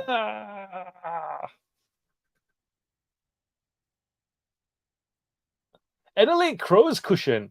People keep it's funny, right? People in Melbourne all diss the Crows, but the Crows stuff seems to sell better than a lot of the other teams, based on what I'm hearing and people talk about footy gear.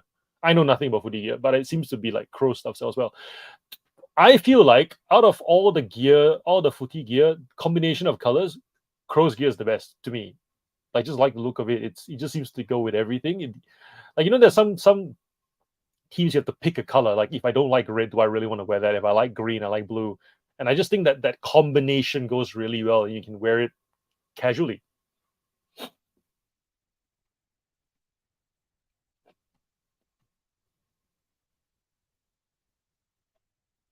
Puppy dog wants the soup and the candle.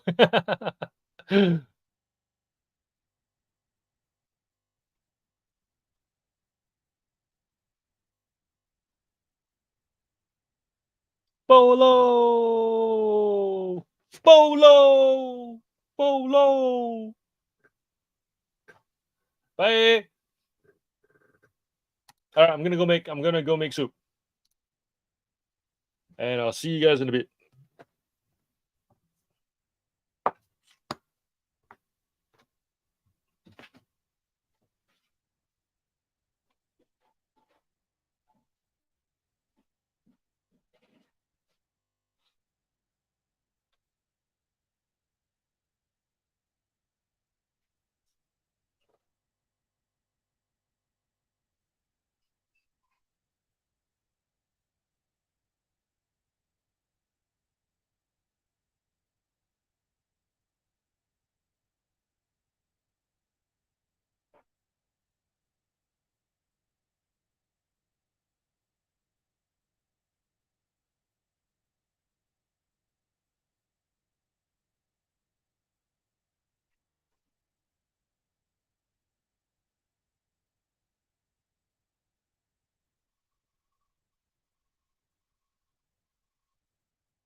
Night, Granny.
Night, Sandra.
Night, Lethal Collector.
Hey, Paul. Hey, Paul.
I'm realizing something from this YouTube experience that tired me doesn't talk very much.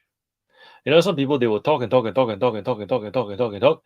I realize that when I get tired, I go very silent, which is quite concerning for live streams. Oh, puppy dog, you're the best. You're like my number one fan. Thank you so much. I would hug you. I would hug you if you are here. Thanks for encouraging me to stay awake and persist till 2 o'clock.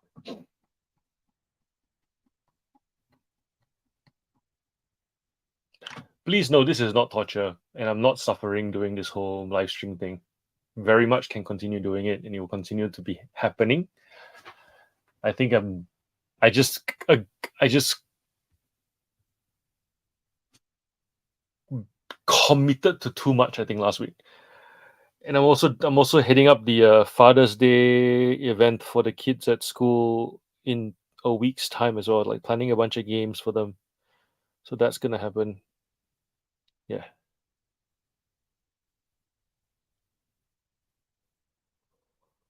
Had the coffee, Jody, at the start. Oh, Scott, someone's blessing your time. Yeah, if I talk all the time, it's not good for everybody. Silence is sometimes good as well.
I've been I've been told to I've been told that I can create organize really cool events. So hoping to put those ideas to good use for us as well, maybe in person live streams. We'll see. But yeah, I reckon if we do an in-person reseller meetup, we can probably come up with a couple of games that will get us all like breaking the ice and getting to know each other. That'll be interesting and very exciting.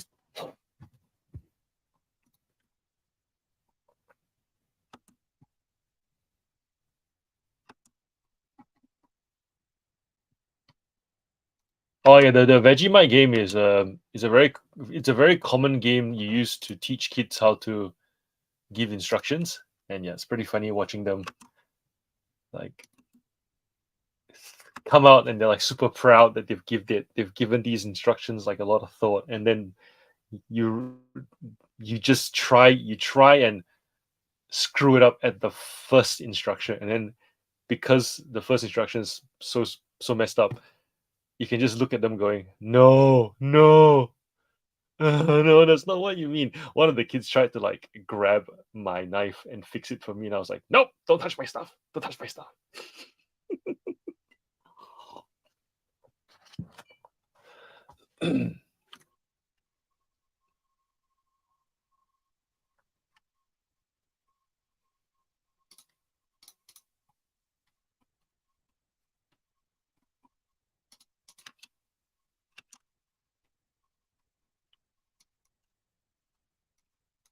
Matilda, I don't know why you think there will be a hazing. What have I done to suggest? a hazing would happen. I don't understand. Where's all this coming from? Where's all this coming from, Matilda?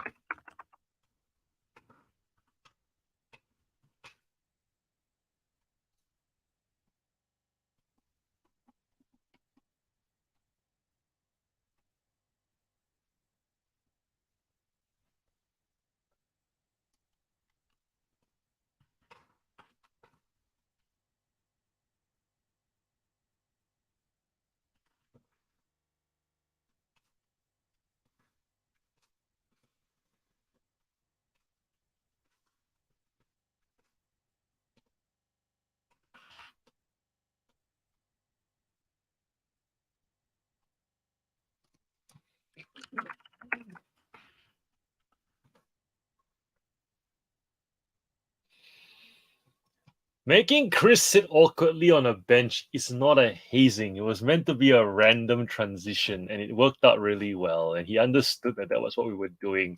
The thing that confused him was like when he was expected to stop, because um, I don't know if you guys know Chris or not, but I just said to him, I said to him throughout, I was like, you preface every time I ask you a question, you literally preface from the start, and I go, all right, we're gonna mix this up. It's gonna just be um, it's going to be, just the part that's relevant, and then we're gonna transition and do different things. So it looks like we're finishing off we're continuing a train of thought. And I think I think that really messed with him, because he's so used to, you ask him a question and he's on his own. He's like, well, and he'll start from the beginning, and then he'll provide all the context before he gets to the point. And I go, and I know I actually noticed as we were talking throughout the day, regardless of how the question was phrased, a lot of that prefacing started to overlap, and I was like, nah, I need to change this up. So then that's where all these transition ideas came from, because we'd we had hung out enough already, and so in that sense, it's like, all right, how much stock do you have? That comes from op shops. Well, and he's on the table, and then the idea would be people go, huh, because I think people are used to just seeing Chris stay there and talk like face on, and I really wanted to show a different side of him, because we had a lot of fun in Gold Coast together. I really enjoyed his company, and I don't think a lot of the community who have never met him in person don't appreciate that he can be quite fun. Um, yeah, so just wanted to showcase that. That was really the intention, hence the randomness. Um,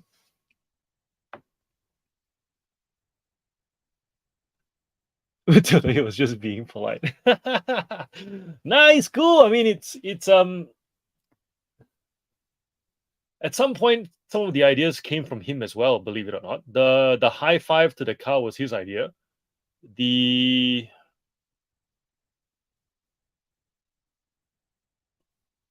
the belly rub was kind of like a double, like a joint idea. There's actually more video that we did the belly, which we did the belly rub thing a few times. There's another video that I need to upload and edit that has that too.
I like the chatting ones because I can listen to the op shop ones.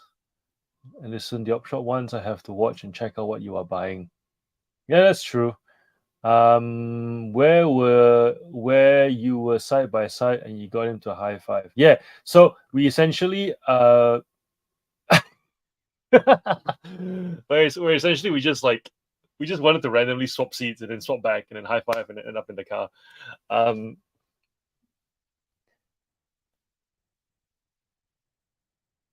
I it's not okay. There's how about this? There's I think on when you watch stuff on YouTube, there are people who actually sit down and give it a lot of thought of what would make an interesting video, and it can feel very manufactured. Um, that's not what this is about. There's also content that is just trying to be edgy for edgy's sake, and that's not what this is about either. It really is, if you give yourself permission to not have a filter, what do you say? If you give yourself permission to be a little bit irreverent because you know what, you want to be a bit more, you want to be a bit childlike, what does that look like? And that's really it, right? It's very authentic. It's a side of you that's real. It's you. So I think that's really it. If you give yourself permission to not be so restrained, what does that look like? Because your audience wants to know. I mean, your audience wants to know, are you the kind of person who feels the need to be proper all the time? Is that really you, or is it like, you guys know me? I started out very proper on YouTube, and then even it didn't take very long for me to start doing this on a live stream. So I think that's really what it comes down to, right? It's, I want to, just like how I want you guys to get to know me, I also want you to get to know the people that I guess work with. And in to some extent there's a bit of a curiosity too, because the thing that we're all doing together, myself, Grumpy, Octo, um, Chris, with Jada, Blake, regularly posting content. It's like we want you guys to get to know us, and so I think that's really, yeah. But the basement John was very proper. Uh,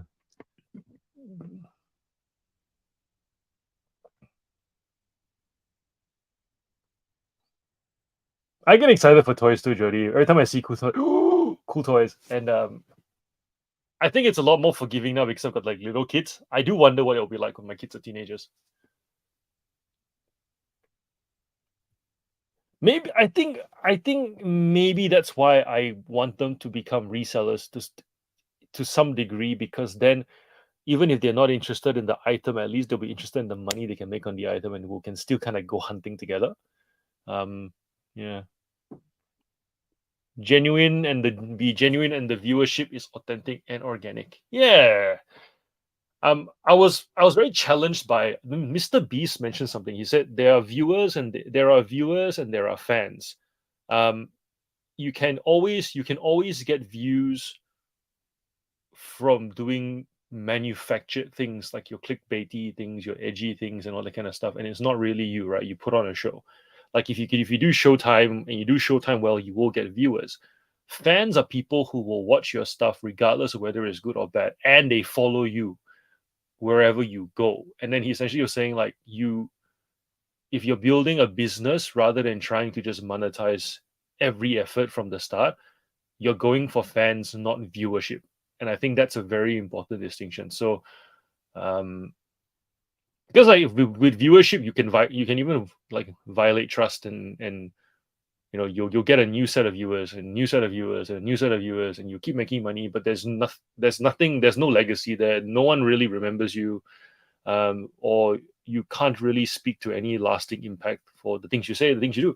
And I think Chris and I, we are lying on the fan thing. We don't really care if the views rocket or not, but we definitely want there to be some sort of lasting impact we can speak to for what we do. Yeah.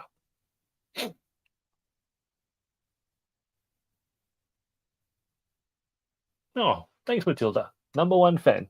Well, you and You and Puppy Dog can go to an octagon and fight it out because I think Puppy Dog's also #1 fan.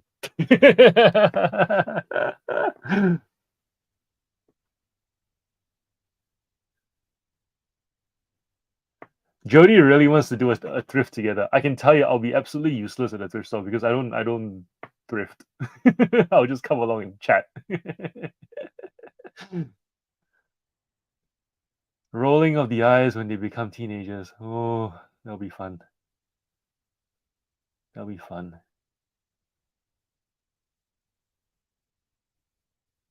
I wonder if it's like tantrums. I think I'm wrong, but I'm curious.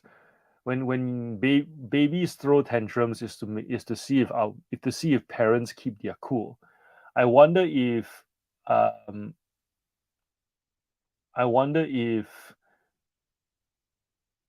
when teenagers roll their eyes is to see if we back down or if we maintain. So it's like I wonder if they roll their eyes, if we just continue being embarrassing just because it's like I'm your dad, I'm gonna do it anyways.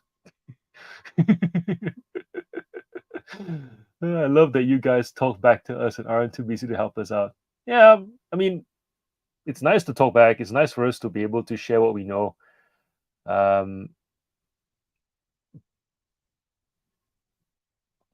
and reselling gets pretty lonely, actually. It gets pretty isolating, and most people don't understand what we do. So it's nice to be able to talk to people who do understand what we do. Um, you're welcome, Jody. And pay it forward. Matilda, you are just there on the thrift for comedic value. Pretty much. There's a very fine there's a very fine line with the comedic value because I am still a dad and part of a community of a Christian school and a church. So it's like if I go to the thrift with Wayno and Jetta, I'm pretty sure I'll get roped into some pretty edgy things that I probably shouldn't be seen publicly doing, although I would not have any issue with it, if you know what I mean. I remember the first time I swore on one of my videos, I got a call from my mom and she like legitimately lectured me for it and went, no, you shouldn't do that, take it down, delete the whole video. So I do have quote unquote supervisors.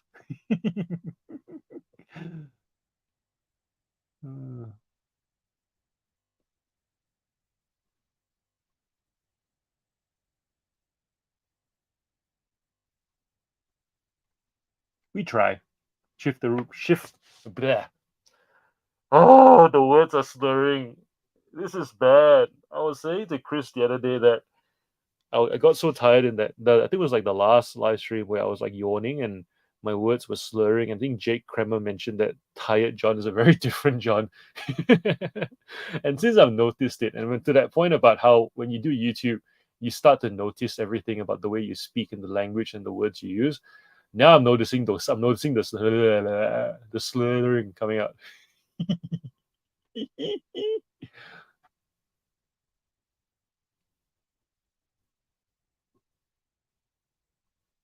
Thanks, puppy dog. We love having you around too.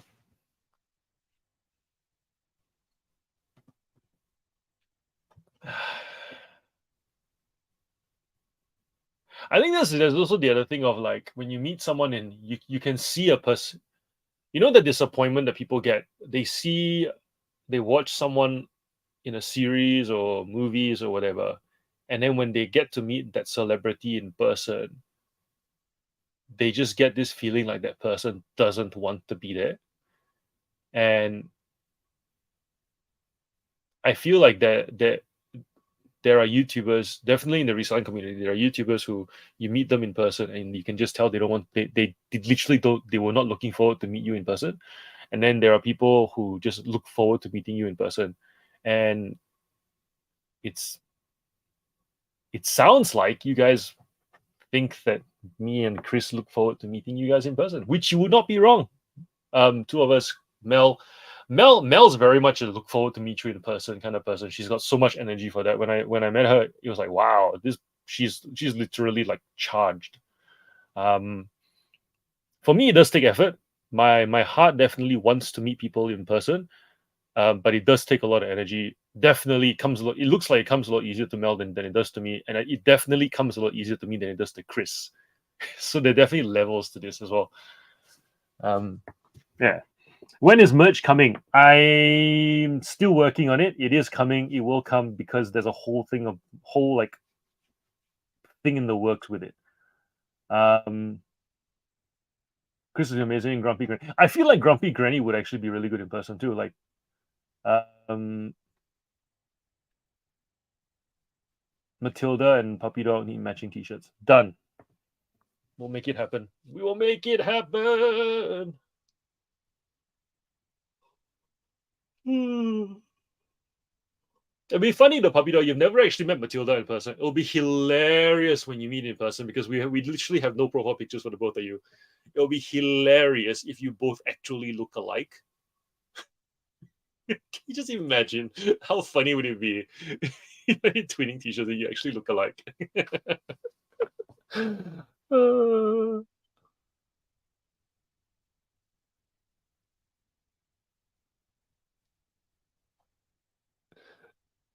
Luffy, every niche online community has the villain character who everyone else in the community bitches about and has the most subs. Usually the one who you find first if you're a noob.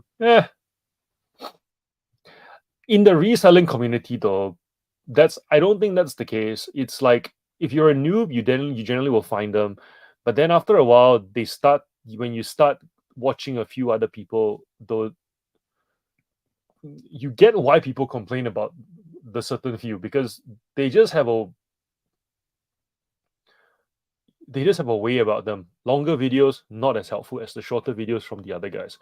A lot more clickbaity kind of like entertainment value stuff that really a lot of rinse and repeat for the viewing sake, that kind of thing. You don't get to know. You also realize you don't know them as a person. You don't know them any more than you did 6 months ago from watching their content. And I think that's where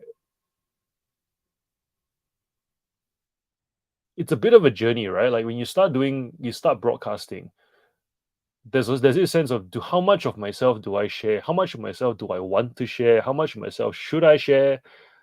And it's working out how to increase that gradually in a systematic way so that I increase in my comfort level sharing more about myself. You guys get to know more about why I say the things that I say.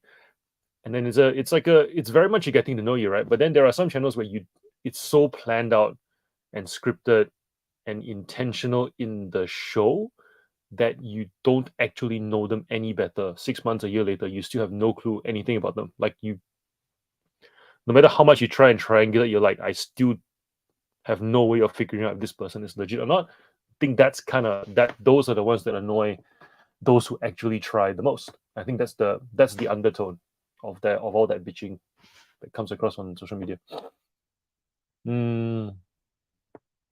Matilda is gonna be the hugger.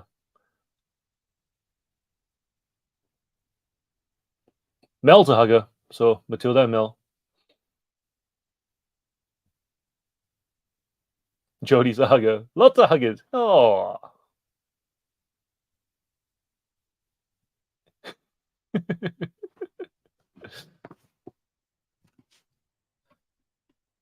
Everyone's so sweet. Everyone is lovely. Everyone is awesome. Everyone is awesome.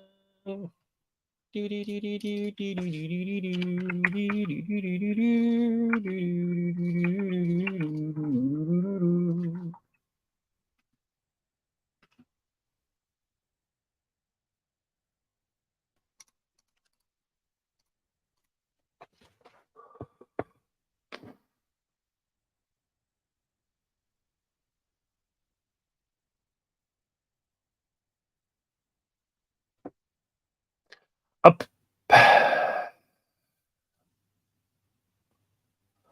Everybody, I don't know. Like the Americans seem to find us interesting. I think with Mel going over, they started talking about us more, and they find us intriguing, apparently, and how we do things. So that's cool.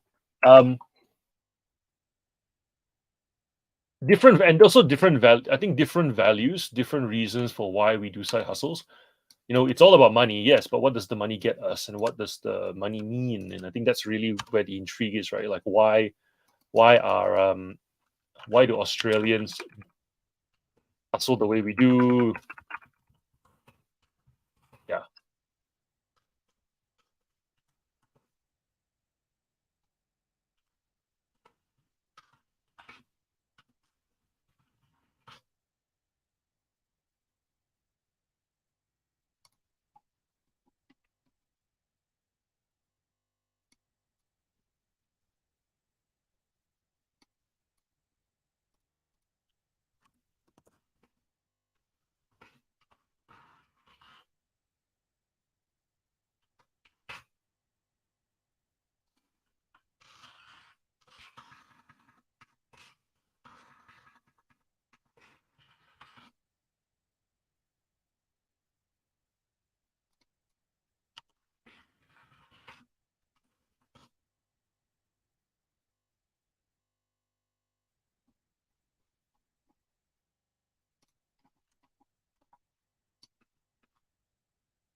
Hmm. Yeah, vintage Mary is pretty cool. She's very down to earth as well. Um,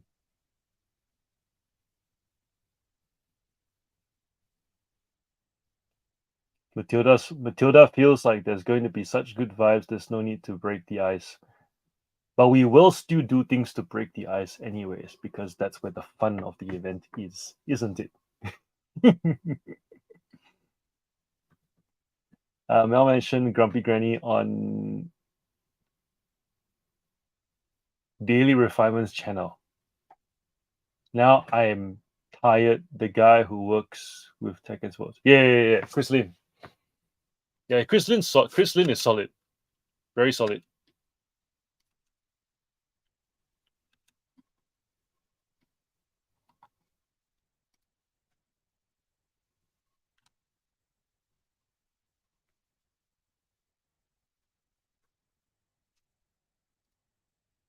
Yeah, Mel's gonna have a lot of work when she comes back, man, with all the editing. But I feel like it's gonna be it's gonna be an it's gonna be an interesting um balancing the balancing the editing with the actual reselling. We might have to send her donuts.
John, do you have videos still scheduled for this week or need to wait for next week for content? I think we should just go to Canberra and have resellers convention. The additional days in our lives, everyone's asking about Tom. Da, da, da, da, da. I think it's the laugh that makes her videos addictive. You're just waiting for the next one. Now needs to be careful with burnout. I'm sure she has a lot going on in the background. Yeah. Having been there, it's not easy. Send good thoughts her way. But she'll manage. She's resilient, which is a good. And she has, and I think with her, she also has a plan. That's the best part. Like she knows what she's doing, as opposed to someone who's like just lost. She's not lost, which is very reassuring. And she's got a great support network as well.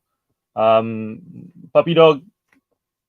Do I have scheduled videos for this week? I'm going to do the reaction to Brad and Jazz's deal video because I do want to unpack that negotiation.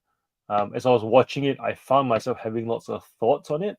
And so I'll do that video.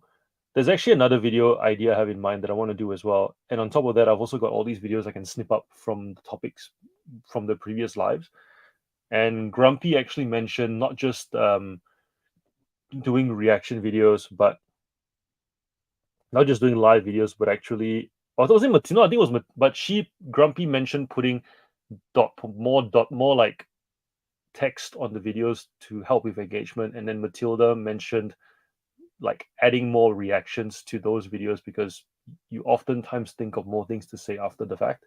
So that's good as well. So yeah, I'm gonna work through those things. But this week's priority actually is to recover from the big week, prep for the Father's Day event next week, and spend some quality time with Jen. Yeah.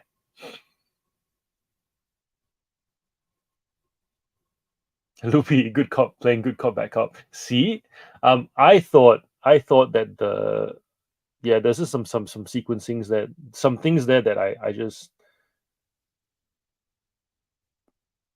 you could have played. They could have played hardball a bit harder. That's how I feel. Um, it didn't feel like they played hardball hard enough.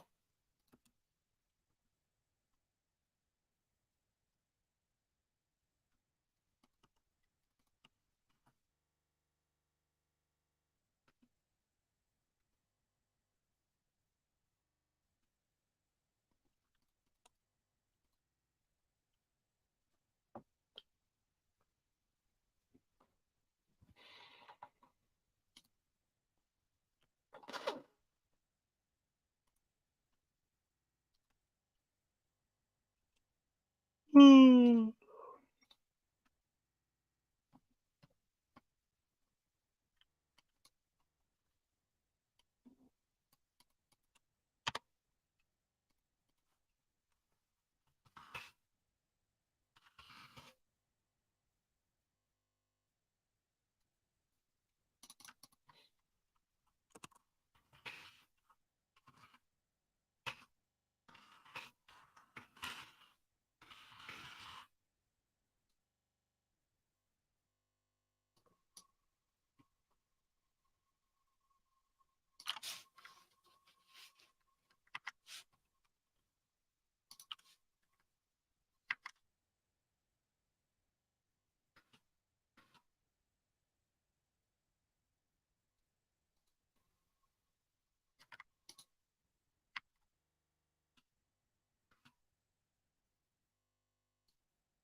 Brad is a fair guy. He knew what he had.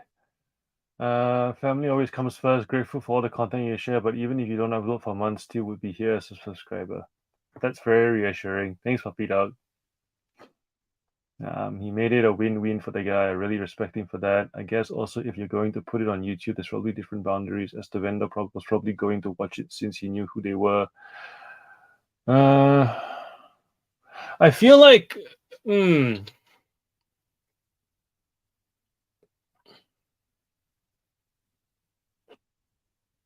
sourcing, but there are many instances of people who source really hard on YouTube, and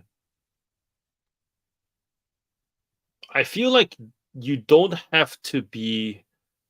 You think, okay, take Shark Tank for example. Like on Shark Tank, you see many examples of where someone will say, I'm gonna have to do this, and this is not worth my time, and for those reasons, these are my boundaries, right? There isn't. It doesn't have to be. It doesn't have to be a win-win in that sense, or it doesn't have to be a win. I think it doesn't have to, and it doesn't have to be a win-win on the same metric. That was my issue. You have There are people who go there and they're trying to split the kitty. And they're going, all right, here's how much I want to pay. Here's how much you want to make. Let's split the difference. But it's trying to be fair on the same metric, which is the dollar. I didn't like that. For me, I go there and I go, this is how much I want to pay. And I'm going to help you understand why you should get rid of it. And for him, very clear, very, very obvious, right? It's space. The guy needs space back. He doesn't want to sell the stuff. He's not convinced of the value of the items either, which is, if you were convinced of the item's value, you'd continue selling, but he's not trying to move it either, and he hasn't bothered to separate the good stuff from the bad stuff. He's literally only put the good stuff on top of the box. You know what I mean? So it's like there's no what's the word, like there's no his motivation level to get more money really wasn't there. And he did mention something like, "Oh, I'll find someone else to take the lot." I've been in situations where I've been approached to buy something, and I know my size and my ability to sell a particular collection of stuff. And I get there, and the person is talking like, I'll find somebody else, and if you don't want it, it's okay. Take it or leave it, kind of stuff. And I go, yeah, all right. I don't combat them on the same metric. That's what I'm trying to get at. You can go there and say, nah, you know what? You don't have anybody else. They say they have somebody, they'll say they'll find somebody else. You know that's not true because you know you're the biggest seller of a particular thing. And you argue with them. It's the same metric. You're not going to get anywhere. You kind of go, okay, no problem. Here's what I'm willing to do. Here's the benefit for you. You save time, I'll take it off your hands. And if it's a good lot, I'll come back again. You're shifting from the person saying I have options to going, but I'm your best option for these other reasons. I'm not trying to tell you that you're wrong. You're not staying in that same sentence, that same thing that they're trying to use as a point of leverage. You're reminding them, hey, yeah, you've got other. You're telling them without telling them that other options, but I'm the best option. I'm the recurring option because I have the highest sell through, without saying all those things. And yeah, I've been in situations where I've been offered something as a take it or leave it. I go, it's okay. I tell them I'm not able to take it on right now. I've got other commitments. I say whatever I need to say to not take it without saying that I don't want to take it. And then that person who says they've got other options and to take it or leave it, they start to realize they don't have that option. And then the price starts to go down and down and down and down. And then I snap it up. And even at that price point, the lower price point, sometimes even half of what they're asking for, nobody takes it. Because the fact is, to process something that big, you need someone who wants to do it, plus enjoys doing it, plus has the sell through to do it. And so with that lot, I looked at it and I went, you could have flexed it a little bit more. And then sometimes when I see a lot that big, I think to myself, if I'm not that keen to do it, and I'm umming and ahhing about how much I'm gonna do versus not do versus, I actually will tell them what they have is worth a lot more. They will increase their price. I'll tell them that I don't want to take it because look, it's not really my thing. I'll say whatever I want, and I'll tell them but really you should be asking for more. I'm just not the guy for it, but you probably could ask for more elsewhere and just plant the seed. Their price goes up, right? And guess what? Somebody who thinks they can compete will come and buy that lot, and then they will actually struggle with that lot. To my point about offense and defense, right? If you can't play offense, you play defense. That's how, because in reselling, it's essentially it's open market, open season for everybody. You have to recognize, as much as we want to help each other, if somebody is coming to threaten your ability to earn, um, you you have to defend that. You obviously do it properly. Don't do dodgy things, but at the same time, don't be dishonest. Don't drive over people. Um, but you can frame it so that you make it harder for people to compete with you.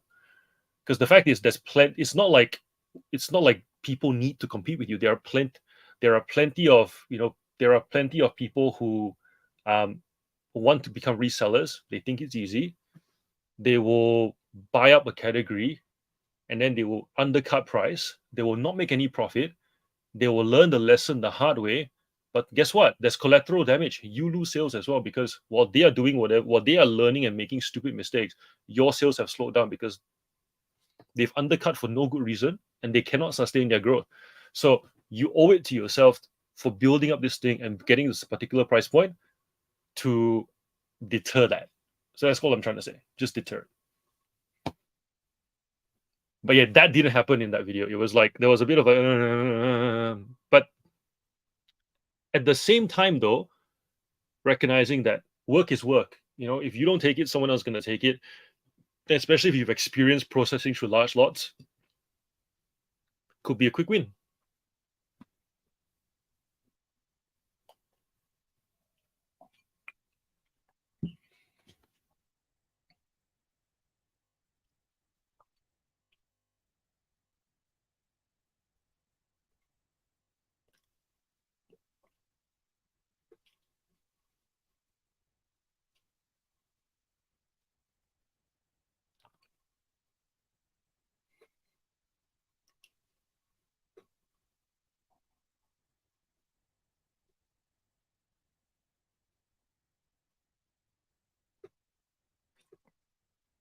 My idea was Brad should have offered his high limit, then Jesh get in an argument with him and start walking away and say, no, it's okay, worth 1K. Then like I mediate the price in between. That's the thing, right? Like that's such a great idea. I've never thought of it. I didn't think of it because I've never been to a negotiation where it's me and somebody else. But yeah, that's so true. You could literally do that whole play out this whole charade thing, and then, but once again, they're also unless it's something that they actually do naturally and it comes out naturally and it's just the way that they are. If it's fake, it's on YouTube. They'll get gas for it eventually, so that they can't. It's risky for them, I suppose, if you're gonna do it. Which is why I suppose if you're like do it in secret, right? But if you're gonna, what's the word? Was it? Yeah, like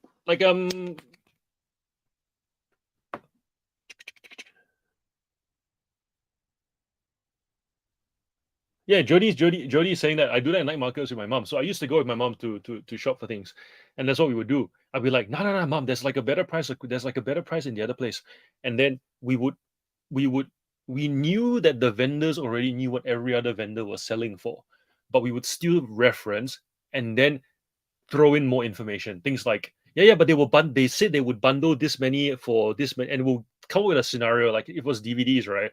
And you knew that it was 1 for 5 and 3 for 10 or whatever the deal would be. We'd pick it up. Oh yeah, but they quoted us. I think they said we can do like 7 for this price. Let's just go back there. I wanted to try that food thing along the way, and so also we'll just get it and make it seem like it's no. I'm not trying to walk across the market to save a buck. There's something along the way that I also want. So I guess once I go there, I buy that thing. I'm probably never going to come back, and that would make them kind of go fine, for the $1. We'll just do it for the extra dollar. So that's kind of what we used to ping pong back with each other as well. So that's totally a strategy for sure. But I'll try that, but I'll argue with my multiple personalities. Oh, it's hilarious. But yeah, definitely there was a lot in that worth looking at. many different perspectives. I reckon if we watch the video and comment and whatever, it would probably go on for about an hour. But all good things, because we don't talk about negotiation enough. We we cover the how to sell, we cover the YouTube platform, we cover items, but then there's this thing where we say we cover the items, people go bolo or not, and then some people say, but you need the bread and butter stuff. You need the stuff that's you can find easily. You need this anything can sell if you buy at the right price point. Okay, in theory, how do I get those items? Generally, buying bulk lots and negotiating, and the negotiating very rarely gets covered because I think negotiating can get ugly and negotiating can be misinterpreted.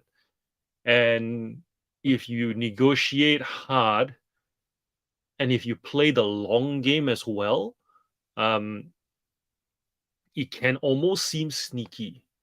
And I think there's something about premeditated gain that can rub people the wrong way, which is why if you don't know how to put it, if you don't know how to articulate yourself properly, and you come across like you're celebrating a premeditated win, I think people just don't like that. So it's I wouldn't say uncharted territory, but it's definitely dangerous territory for people who are more conscious of their brand versus someone who say doesn't care. Um, take the secret we can negotiate. Ah.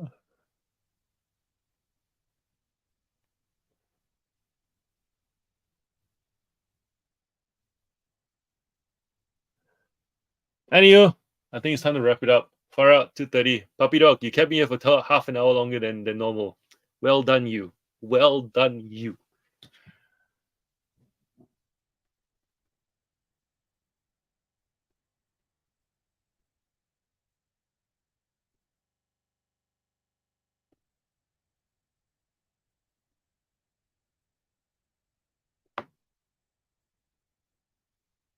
Jonas! Jonas is still here.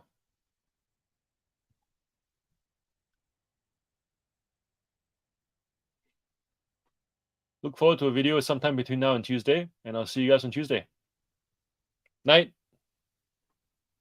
Love you all. And Puppy Dog, once again, thank you so much for being so generous tonight. I appreciate all the super chats and stickers.